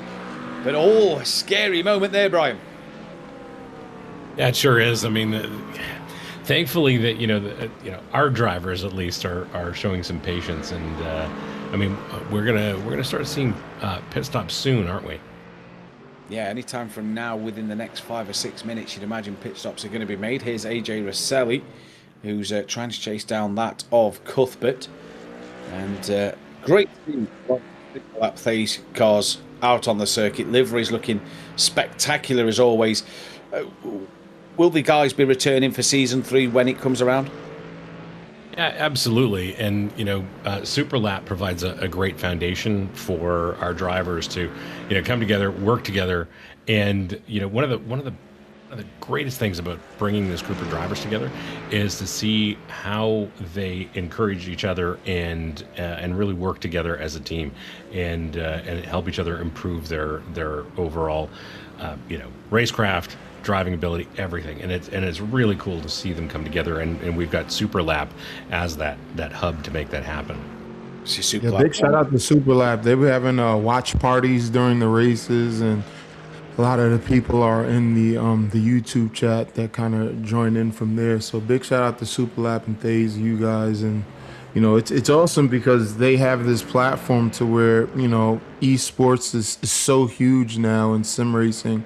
And there's guys who are even in this race right now that are, with teams, and, Hoofson's with Falcon Tire, and there's so many guys who do this for a living. But this also provides an opportunity for those who want to go in real life and race.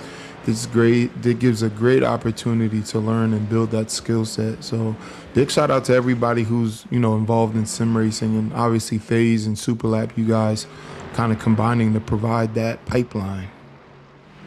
Indeed, so Cameron Brown. Sorry, go on, Brian. Go ahead. Sorry, I was going to say it's convenient that they're close to where Super Lab is close to where we're located, and we're able to bring all the drivers together. But Super Lab's done a great job of building a fantastic sim center, and I got to say, all of our drivers in the race tonight are I'm fans of each of them.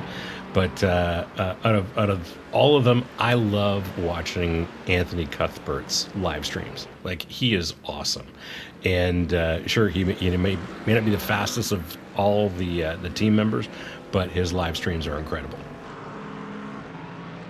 Noticing that Cameron Brown's been the first man to pull the trigger on the pit stops. It is in that pit window, so he shouldn't have to pit again towards the end of this race. But Nesov has really dropped Grabowski here. He is 2 seconds clear of Grabowski. Grabowski's got nothing in this race in terms of being able to stick with the front three, and Nesov himself just cannot get past Castro at the moment, Tristan. yeah, Castro seems to be putting himself up as a bit of a defensive wall here today, and he's doing a great job at it. I mean, he's completely fended off on two drivers who we know are very well capable of sitting up in front. Nesov, if you did watch season 1 of the league by Foxxtecca, you'll know how dominant he was in the starting rounds, and obviously this season he's tried to be a bit more prominent alongside his real life racing, but all that fighting action is just letting Joff pull away 4.2 seconds of a gap. And unfortunately for the likes of Grabowski, like I mentioned, I think he's just running out of that motivation to keep on, pushing up in front. I think he knows somewhat that this championship is a very, very difficult make or break in terms of winning it. He's got to do a lot. And unfortunately, there's things outside of his control that have to happen before he can get that win. As we mentioned, Joff has to be outside of the top 5 if he wants this win, and Grabowski has to win this race, or Grabowski has to be in second and Joff has to be outside the top 8. So, it's a lot that Grabowski's got to do here. And even if he gets into those positions of first or second, unfortunately, if Joff is second, third, or fourth, unfortunately, there is going to be no change in those points, and Marley Joff will remain up on top. So, yeah, I think Grabowski's in a bit of a mind state right now. He's just trying to get it home. And, I'd be in the same situation. It's like, there's so much on the line. There's a possible championship you can win here. But, man, there is so much you have to do in a singular race just to try and get it, that it almost feels impossible. And so that's what's happening right now with Grabowski. He's just trying to do what he can, but it's a very, very difficult task at hand. Up in front, though, it is still Castro who leads for 4.2 seconds behind Joff, who's up in front of this race.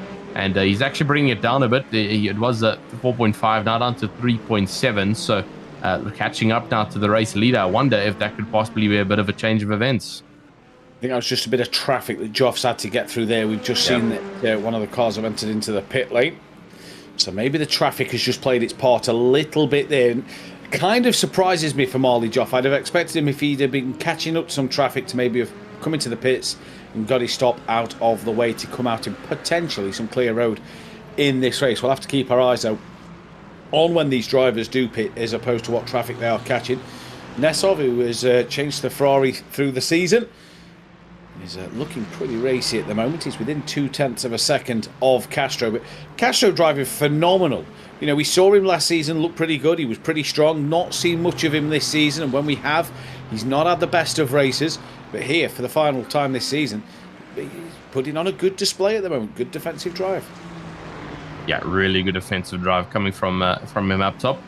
And 35 minutes into the race, 25 minutes left of racing.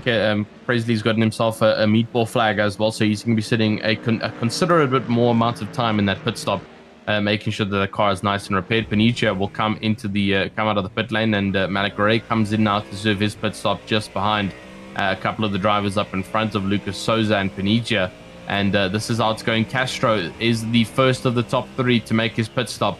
And so now Nesov will officially move into that second position slot, but it is technically provisional because of the pit stops coming into play. Hooverson joins him just a bit further behind. And so Joff, Nesov, and Grabowski all stay out for yet another lap. So seems like they are managing their field pretty well. The fact that they're past the 35-minute marker here, and they're still pushing on strong around track.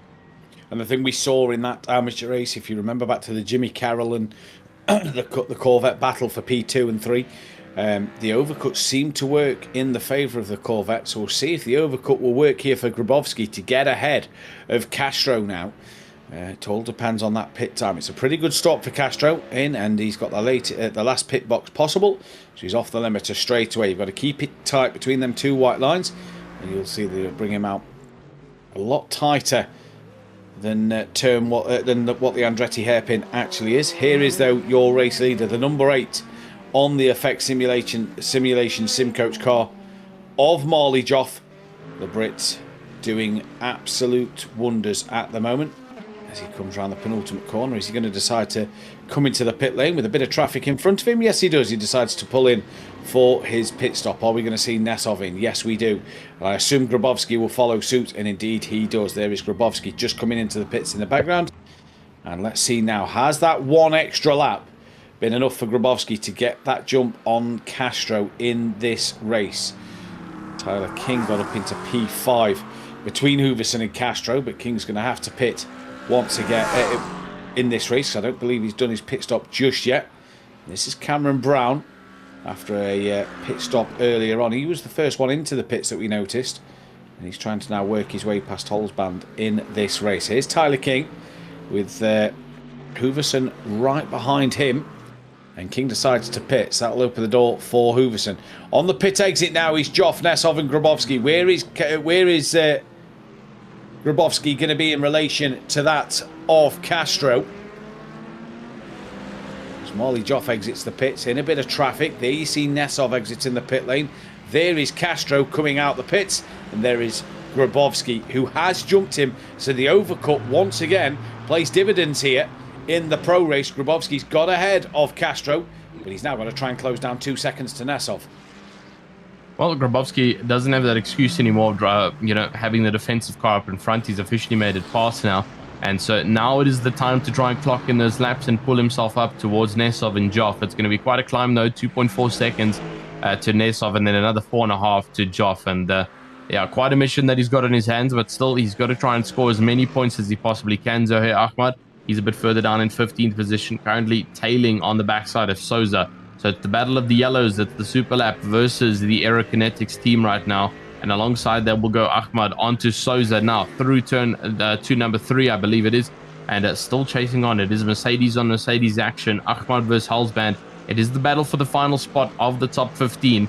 And so this is going to be it for, sorry, not the final battle of the top 15. This is battle for 14th. Halsband is unfortunately 14 seconds behind. Castro gets ahead of Grabowski for 3rd position. So the defend champion of Castro has managed to get back up ahead on the inside line of the Andretti hairpin. Will he be able to keep it, though? Around the rotation arc they go, and it looks like he's been able to make it stick. Castro moves back up, even after the pit stop strategy is not playing in his favor. He's gotten past Grabowski onto the track fair and square, and he will go back into his defensive position, just trying to keep Grabowski at bay and possibly letting the two up in front run away, or just Castro running the rest of this race for himself. 20 minutes left of racing left. Castro's got nothing to lose. He'll want to end his season with a podium. And Castro had that extra lap of getting them tyres back up to a good bit of pressure, good tyre temperature as well. Well, Grabowski would have had that bit of a cool down phase while the tyres was cooling down through the pit lane. So Castro back up into 3rd, Grabowski down into 4th now. And that really does smell, Shay, like that this championship has gone out of Grabowski's hands. It kind of it's starting to look like it. You see, this isn't as big as that lead that we saw in the Pro-Am with Deanna Reen at numbers like a 9-second or 10-second, but this is 5 seconds and we're on the second half of the race. If guys can't catch up now, if that gap isn't more like 3 or 2, I'd say it might be gone with the bathwater. Yeah, I'd agree there. I still think Molly Joff, if he's going to get closed in on by Nesov or the others, I think he's got another gear he's going to find. I think he's managing this race brilliantly at the moment. But it's not what Joff does, it's all about Grabowski. He's got to win this race. Joff can afford to lose out to Nesov and to Castro and even to Grabowski at this stage, because that will put him 4th and still give him enough points to win this championship. So Joff has just got to keep that car pointing in the right direction and bring this one home with 29 minutes left to go on the clock of this season as well, with the season ending here at Laguna Seca. We'll be back later in the year for a 3rd season here at the League by Foxxtecca, in which has been once again another fantastic season, as here comes Guillaume Andre on Cuthbert, up the inside in towards the entry of the corkscrew. Good little move that from the Mercedes driver of Andre, and he moves up into P19. Yeah, great move there for Andre. I wish it was still 29 minutes left of racing. That would mean more action up to grab, but there's only about 18 minutes left of racing here. So yeah, I just wanted to ensure that I also wasn't incorrect. I was looking at these numbers and I'm like, man, I know I'm tired, but I just want to double confirm here. And so we are heading into that final quarter of this race in the next 3 minutes. And as we saw in the AM class, that final quarter is where all the action lit up between the top drivers. Obviously, here it's a little bit different. They're all quite segregated and split up. Dennis Grabowski is the only one within attacking distance here of Castro up in front. 2 Aston Martins will be battling it out with each other out on track. The rest is a bit further down on this grid. Cameron Brown is on the backside of Holzband now for the battle for 16th position, 3/10 behind, and he'll probably be looking to make an overtake in the next coming laps. You can see him just on the back straight now. This is on the Rahal straight leading into Corkscrew, and trying to get the better entry and exit lines here over Halsband to try and get past. Tyler King has moved ahead of Tyler Carr now. So the battle of the Tylers has officially changed up, but it's back and forth between the two of them. Carr has gotten back ahead of King, but now Tyler King will have that inside line for the Super Lap team. Can he maintain it though, is the real question. And on the inside line, he's going to hold it, but the Mustang is still holding on the outside line, but he moves onto the inside in a final defensive attempt, and it's worked out for Tyler King. He moves up into 10th position, and unfortunately Tyler Carr has been moved out. He's got to watch out for Ty Dunnett now in 12th position, because he's going to start getting closer and closer here, and this battle is going to escalate into a three-way fight here for the final spot of the top 10 position. Brian, 3 of the Super Lap phase cars now running inside that top 10 as Ty Dunnett looks to make a sorry, Ty Dunnett just runs a little bit wide. Carr runs a little bit wide and Dunnett up the inside. Now Carr's turn to Dunnett's turn to run a little bit wide, and Carr gets him back. But Brian, 3 of the Super Lap phase cars up in that top 10, just slowly getting them places and moving their way up the grid. Yeah. And you know, the drivers doing a fantastic job. It's great to see. And I'll let you guys in on a little bit of a secret. One of the reasons we're involved in sim racing is to identify the next generation of talent that's going to end up in, you know, our GT4 or GT3 race cars in the future. And you know, this has been, you know, we've been doing this for a little over a year, and it's been a very interesting exercise. And we're really excited about being able to identify some talent coming from sim racing that's going to be able to transition into our Mercedes AMG race cars. There we go then. So keep your eyes out in the real world for potentially Russell Soto or Kevin Bolts to try and get on the real world grid. We'll see what happens in the future for them drivers then from the Super Lap phase team. What a race we're seeing here for the final time. It's just quietened itself down, but you do get the feeling, Shane, that this is the calm before the storm. I'd say so. I think within the last 10 minutes is kind of where everyone's going to break out their most powerful stuff. I would say respectfully going Super Saiyan as we come to the last few minutes of the last race of the entire season. This is for all the marbles. You got a Dragon Ball quote there. Oh dear. Either way, Tyler King, 10th place, looking back to Carr and Dunnett and Murison. So a good little 4-way fight here in the last 15 minutes of the race, and it is 15 minutes.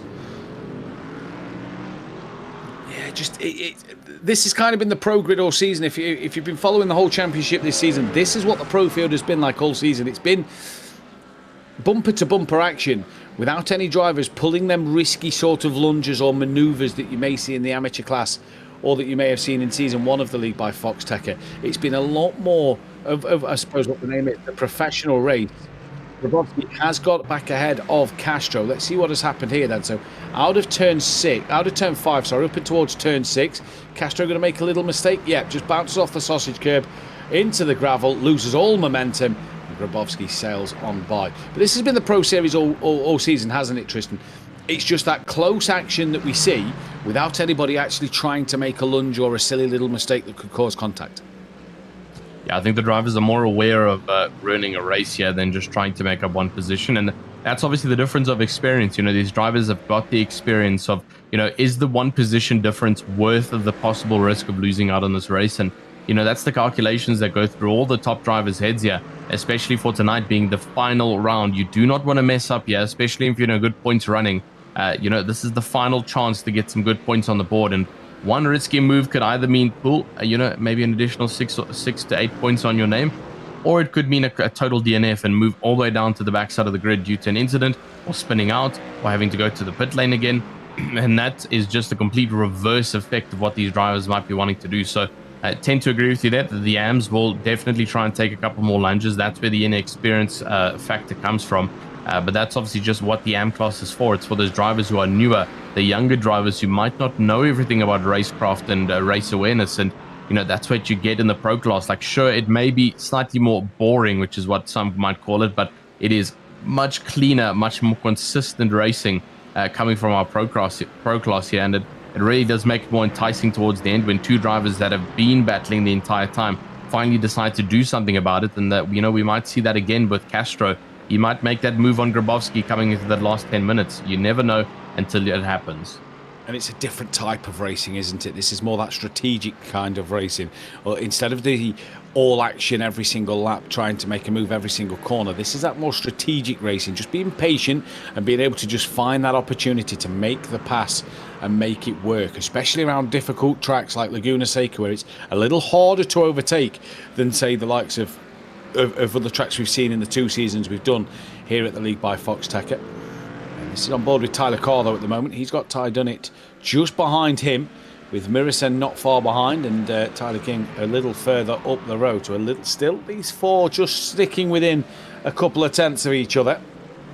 They all close up through turn 1. Ty Dunnett really getting close to the back of Carr's Ford Mustang there, through Andretti hairpin. There you go, in towards turn number 3. And Castro still lurking on the back of Grabowski, so be interesting to see where this goes. Where is the fastest lap sitting at the moment? It's still sitting in the way of Alexei Nesov, so that point will go to him if it stays with that fastest lap at the end of this race. Looking though at the lap times on the timing towers we have in front of us, Marley Joff and Nesov, the only 2 lapping in the 1:19s. Lap times have just started to fall in the 1:20s, 1:21s here, so the tyre wear just taking a bit of a effect on these cars in terms of lap times and performances. Here goes Carr then, looking to make a move through the corkscrew on Tyler King. Can't get the move done there. Ty Dunnett and Murison getting that little bit closer. These 4 now getting a bit more bunched up as we enter the last 10.5 minutes. Yeah, and just to think that, you know, I've completely hit a blank here as soon as I was literally talking about that. That's always the best thing when you hit a blank. But back to what the racing is that apparent on the screen. I'll try and think of whatever I was saying. But for the time being, it is still the battle of the Tylers. It's Tyler King to Tyler Carr, and then Ty Dunnett, which isn't a Tyler, which is a mistake that we made in the previous round, and we apologize about that. But so full name is just Ty. So in 12th position, Ty Dunnett, apparently with the Aerokinetics team, and Murazan just a little bit further behind, trying to work their way up now. And this is how it's going to stand. The final 10 minutes of racing. And oh yes, this is what I was going to say. It's just a bit of an update on our drivers who are unfortunately out of this race. So unfortunately for Marcel Marotta, it does not look like he's going to come back from that disconnection. And so remaining down in 24th, Cadence Presley, obviously with the meatball flag. I'm assuming a bit of an incident that was just too long to recover, and he's decided to stay into the pit lane. Malik Beret also recently has gone out of this race, and he's not come out of his pit box. So I'm not too sure what's happened to Malik Beret, as he currently sits in the DNF zone.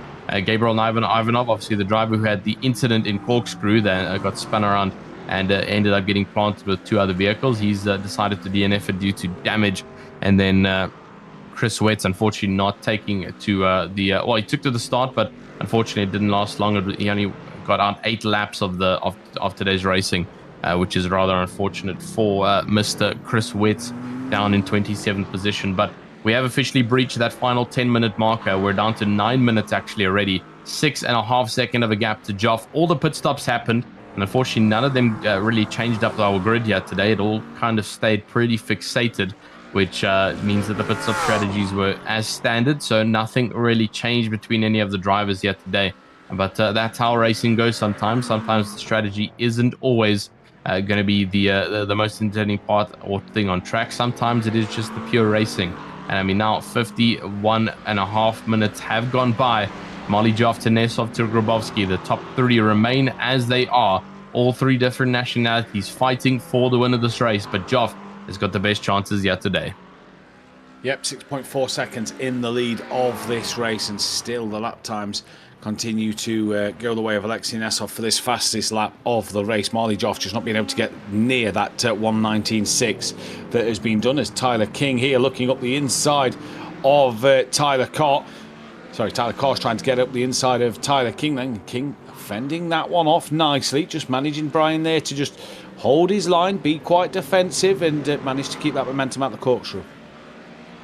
Yeah, yeah, go for it, Brian. I was going to say, Tyler King has got to be under some tremendous pressure, but you know, he's doing a great job here, because he's got some fast drivers right behind him, and any little mistake is going to cost him a lot. So I'm very happy to see what Tyler's doing here. It is indeed. Tyler Carr just falls back from him, and Ty Dunnett had a little bit of a look, and there, look, you see Murison just having a bit of a chance to squeeze the door open on Ty Dunnett there. these four having a nice little interesting fight here, Tristan.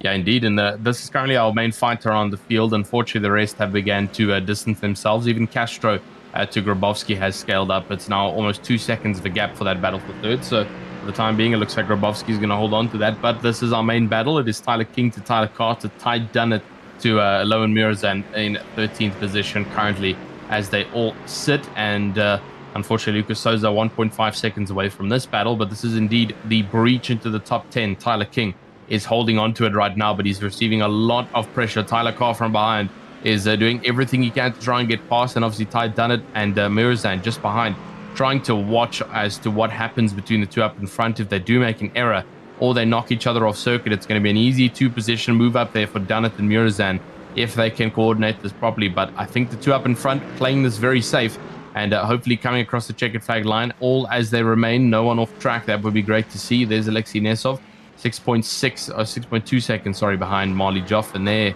is our current race leader. And so with about 7 minutes left of racing, we are looking at about an average of 1 minute and 20 seconds per lap. We're looking at just about 5 or so laps left of racing here. And that 5 laps is going to go quite fast here for Marley Joff. He's now hungry to get to the end of this. And then the checkered flags will be waved. The championship will be handed over to him if all remains the same as it is right now. Yep, indeed it will. Marley Joff, what a fantastic race he's had today. There'll be 2 likes to flag victories here for Marley Joff and then for Mayor Dianarine, who won in the amateur race a little earlier on in the programme. But Marley Joff just hasn't put a foot wrong here tonight. Back down to Murison in P13 then on the back of this quartet pack. And tell you what, Lucas Souza starting to gain on these 4 is, oh no, Tyler Carr, and he has caught Murison as he rolled backwards through the corkscrew. Looked like he dropped it on his own. He's got himself an off-track penalty, a drive-through penalty for his troubles as well. And just as these 4 was really starting to get a little interesting with their fight, Tyler Carr looked like he lost the rear on the middle of the corkscrew, and that caught Murison. They're both Murison's into the pit lane. Carr's got to do a drive-through penalty. There's Marley Joff, your race leader, behind him, and in comes Tyler Carr now. But how that went horribly wrong for the Ford Mustang. Yeah, complete spin around there for Tyler Carr, and a little bit of damage. I don't think he sustained too much. Obviously, the initial damage with the other vehicle would have been visible on that car, but he managed to keep it out of the barriers there going through corkscrew, and that is a very difficult thing to do, especially with the sand being so loose and very difficult to get out of. And he's been able to bring it back and recover it, fortunately. But into the pit lane he will go to serve that damaged car. Very unfortunate scenes of events here. Cameron Brown moves up into 14th. Ty Dunnett now moves up into 11th behind Tyler King in 10th. So now the fight between 10th and 11th has changed up, and Souza and Halsband obviously moved up 1 position there with the likes of Tyler Carr just losing out in his Ford Mustang. And that is probably going to be his race done and dusted for tonight, with only 5 minutes left of racing. Even if he does choose to come back out, there's not going to be much he can do to bring it home here. It is going to be quite a fight, and with only 4 to 3 minutes that'll be left once he comes out of the box, in my opinion, it's not going to be enough to try and chase to where he was. Yeah, it is a shame for Carr there. He was driving really well until that one little mistake. Here's Cuthbert down in P20, 5 seconds off the back of this fight between Rosselli and Ahmed then. Rosselli obviously just doing... Rosselli... It was Carr who's just done the drive-through penalty, apologies, but Rosselli trying to get past Zohair Ahmed for 18th and 19th position. One of the closest fights on the circuit left, with 3 and a bit minutes left on the clock. Shay, been a fantastic night to round out a fantastic season. It's been a great night. It's very unfortunate for the few cars that couldn't make it to the end of the race. Rip to the virtual version of Marcel Maratz's car, Malik Ray's car, and Cadence Presley's car. It's just a shame they couldn't make it to the end. But for those that do, it's been wonderful racing. It's been great racing all season, and I can't wait to see how this ends. It's going to be fantastic for sure. But one thing we do know, Marley Joff is 2 and a bit minutes away from crowning himself as the Season 2 champion and the first pro champion here at the league by Foxxtecca. As we say goodbye to Season 2, we keep our eyes and await the news for Season 3. Marley Joff, the British driver, has done absolute wonders here tonight. Lights to flag it could be for the time being. He's still got a little way to go though. Doesn't need to overdrive the car in any way. In this fight, Cameron Brown got really close now to the back of Holzband for 13th and 14th place. We've got Marley Joff approaching them in a few moments' time. So they'd love to get that extra lap in to continue this fight to the very end. But Marley Joff, there you see in the background, may put a lap on them if these continue to fight and Joff can just catch them quickly. But he's kind of just fell into Joff's lap tonight, hasn't it? He set that great qualifying lap right at the end. If he was a couple of seconds later, he'd have missed it. The race has been absolute perfection from him. Got the start he needed, drove the race he needed. And Grabowski just hasn't had an answer to Marley Joff tonight. I think even if Marley Joff messed up his qualifying, I think he would have had it in him to try and fight back up to the grid. I mean, he was sitting 4th or 5th position in qualifying before that final lap. And so I think Marley Joff, especially with the strides he's pulling at tonight, I think he would have been able to fight back up towards the top, even from starting in a non-P1 position. But obviously that'll change in those final dire laps of qualifying. And talking about final dire laps, we are at those final dire laps. Lap 44 is officially upon us, and we're about to breach the 59-minute marker. 1 lap officially left to go.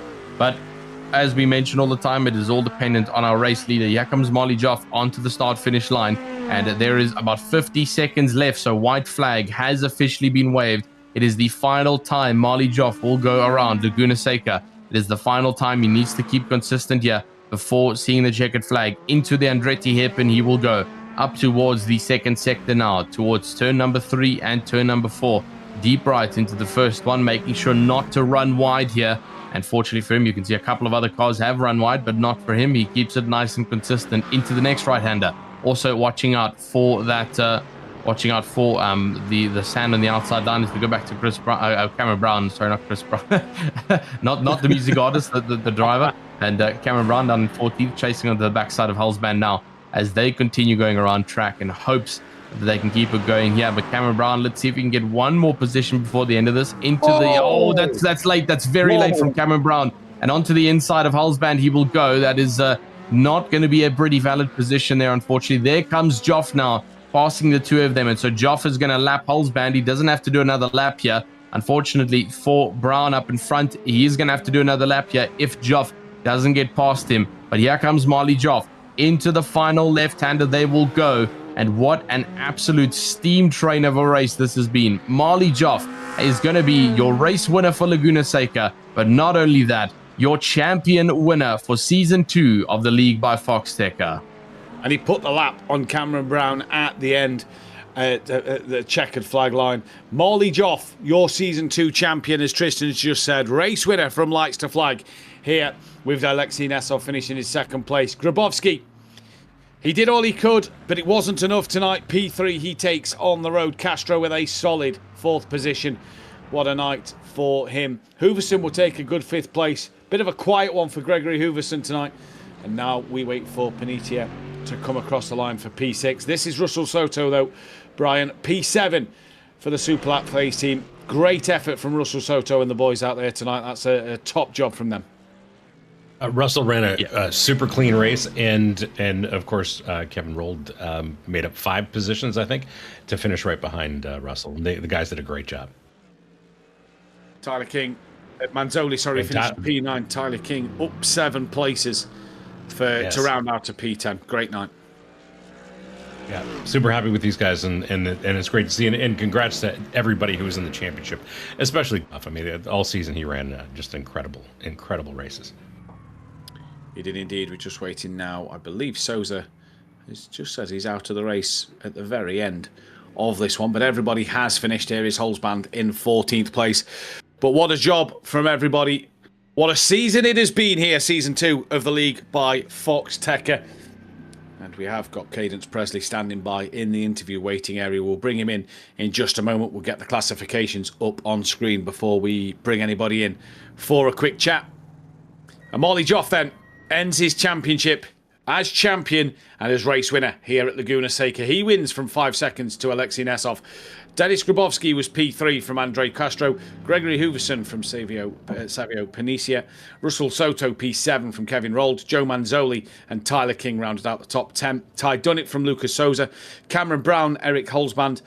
Murisen, Carr, Andre and Ahmed, your top 18. Yeah, 18 downwards after Zoe Ahmed. We've still got 19 downwards for the rest of the cars. We'll get that there. There it is there indeed. AJ Rosselli to Anthony Cuthbert. He's at 20th. Gabriel Jones, 21st. Andrew Herschel to Malik Ray. Marcel Marot down in 24th. These are all the drivers now. Unfortunately, did not finish. Cadence Presley down in 25th with Gabriel Ivanov 26th and Chris Wetz 27th, rounding off the entire grid for tonight's race. And we do have one of the AM drivers sat waiting in. It is our champion. Let's bring Maya Dianarine straight into the chat, who's probably been waiting all night to speak to us. Maya, congratulations on the win tonight. Great lights to flag victory. And congratulations on the championship. What a season you've had. Thank you. It was an amazing championship. I mean, starting off at Spa, I was super happy to have got into the championship. I think I was one of the last about 5 people to jump in, and ended up doing a little bit of practice before the first round. Did pretty well, and then just tried to have a clean, consistent championship, because the amount of talent in this field is incredible. And I mean, mid-season, I kind of was really struggling to keep up with some of these guys because they were so quick. And then a couple of unfortunate races happened for some of the other guys, and I just tried to keep it clean, and ended up coming out on top. Yeah, it's been a fantastic season with some fantastic liveries. What would be your highlight of this season? I would definitely have to say, I mean, winning the championship is a big highlight for me. First kind of league I've really joined to do some of this GT3 racing, and did really well. But if I had to pick one highlight, I would definitely say Suzuka. The reason being is because the livery there was incredible. And I mean, just driving around there, even though we weren't there in person, it was incredible to be driving with that livery, racing against everybody, and on such an amazing track. That was so technical. And it was a great race as well, because if I remember rightly, you had a cracking battle with a few of the drivers around you at that Suzuka race. Will you be back for season 3? When it gets going? Obviously you'll be taken to the pro grid for next season. What do you think you can do on that pro field? A lot of talented drivers in the pro field. Do you think you can compete there? Well, the goal is to compete. Yeah, there are some really, really good drivers there, and I actually was just watching this Laguna Seca round, and they're roughly about half a second a lap faster in race pace. So big margin. So I'm going to have to definitely figure out how I can close that gap and be a little bit quicker, but I will definitely be back for season 3, and I'm looking forward to it. I wish it was next week, but it's not, so we got to wait a little bit. We have indeed. Finally, anybody you'd like to thank tonight? Definitely, yeah. Dio Racing for, getting me out on the grid, providing a team for me to be able to race on. Oh, sorry? Yeah, Dio Racing for giving me a great team car. Asus and ROG for, getting me on the series, and for the sponsorship. My family for putting up with me racing late nights here in Canada. And Mercedes for providing an amazing GT3 car, I guess. And the league by Foxxtecca and Apex Racing. You guys are incredible, and I have to thank you very much for being able to put this on and doing an amazing job.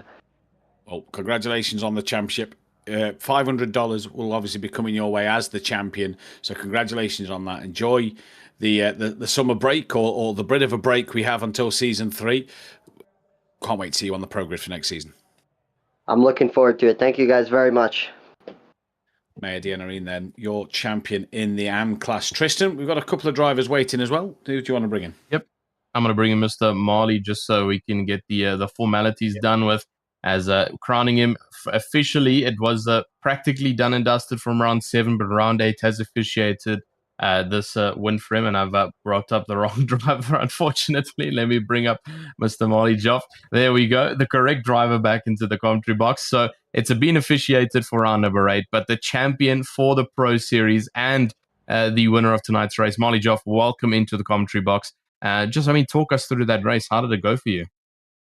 I mean, it went really well. It was pretty nerve-wracking at the start because the tyres take a little bit to activate. I mean, I know I pulled away quite a lot, but it's still very sketchy. After last week, I mean, after the second race, I was so disappointed in myself in the way that the silly mistakes I made, like the unforced errors. So I came into tonight, having done the practice, really telling myself that just bring it back a bit, don't go 100%. It's all about just nailing every apex, every exit. Like, just don't over push.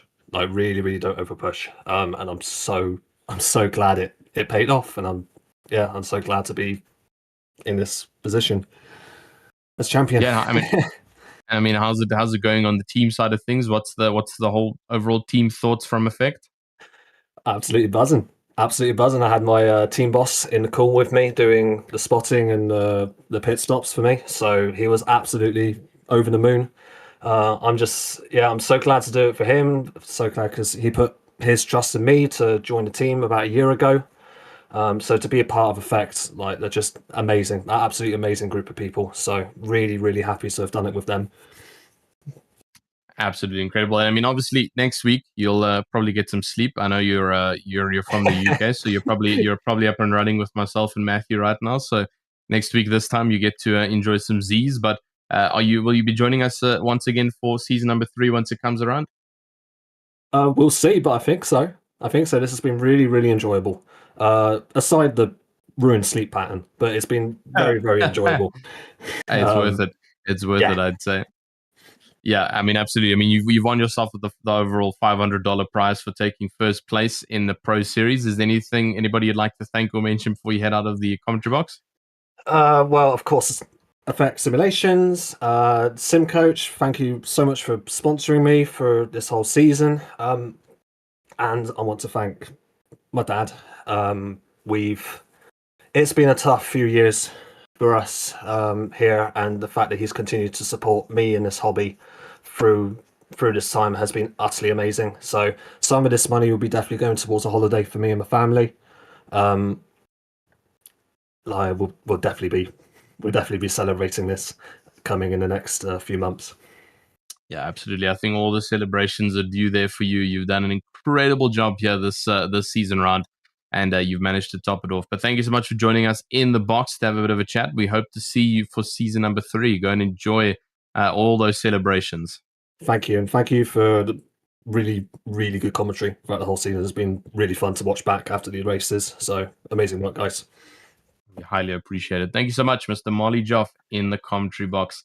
And that's officially it for our 2 winners of 2 divisions. I think we've got 2 more in the box. But Matthew, off to you.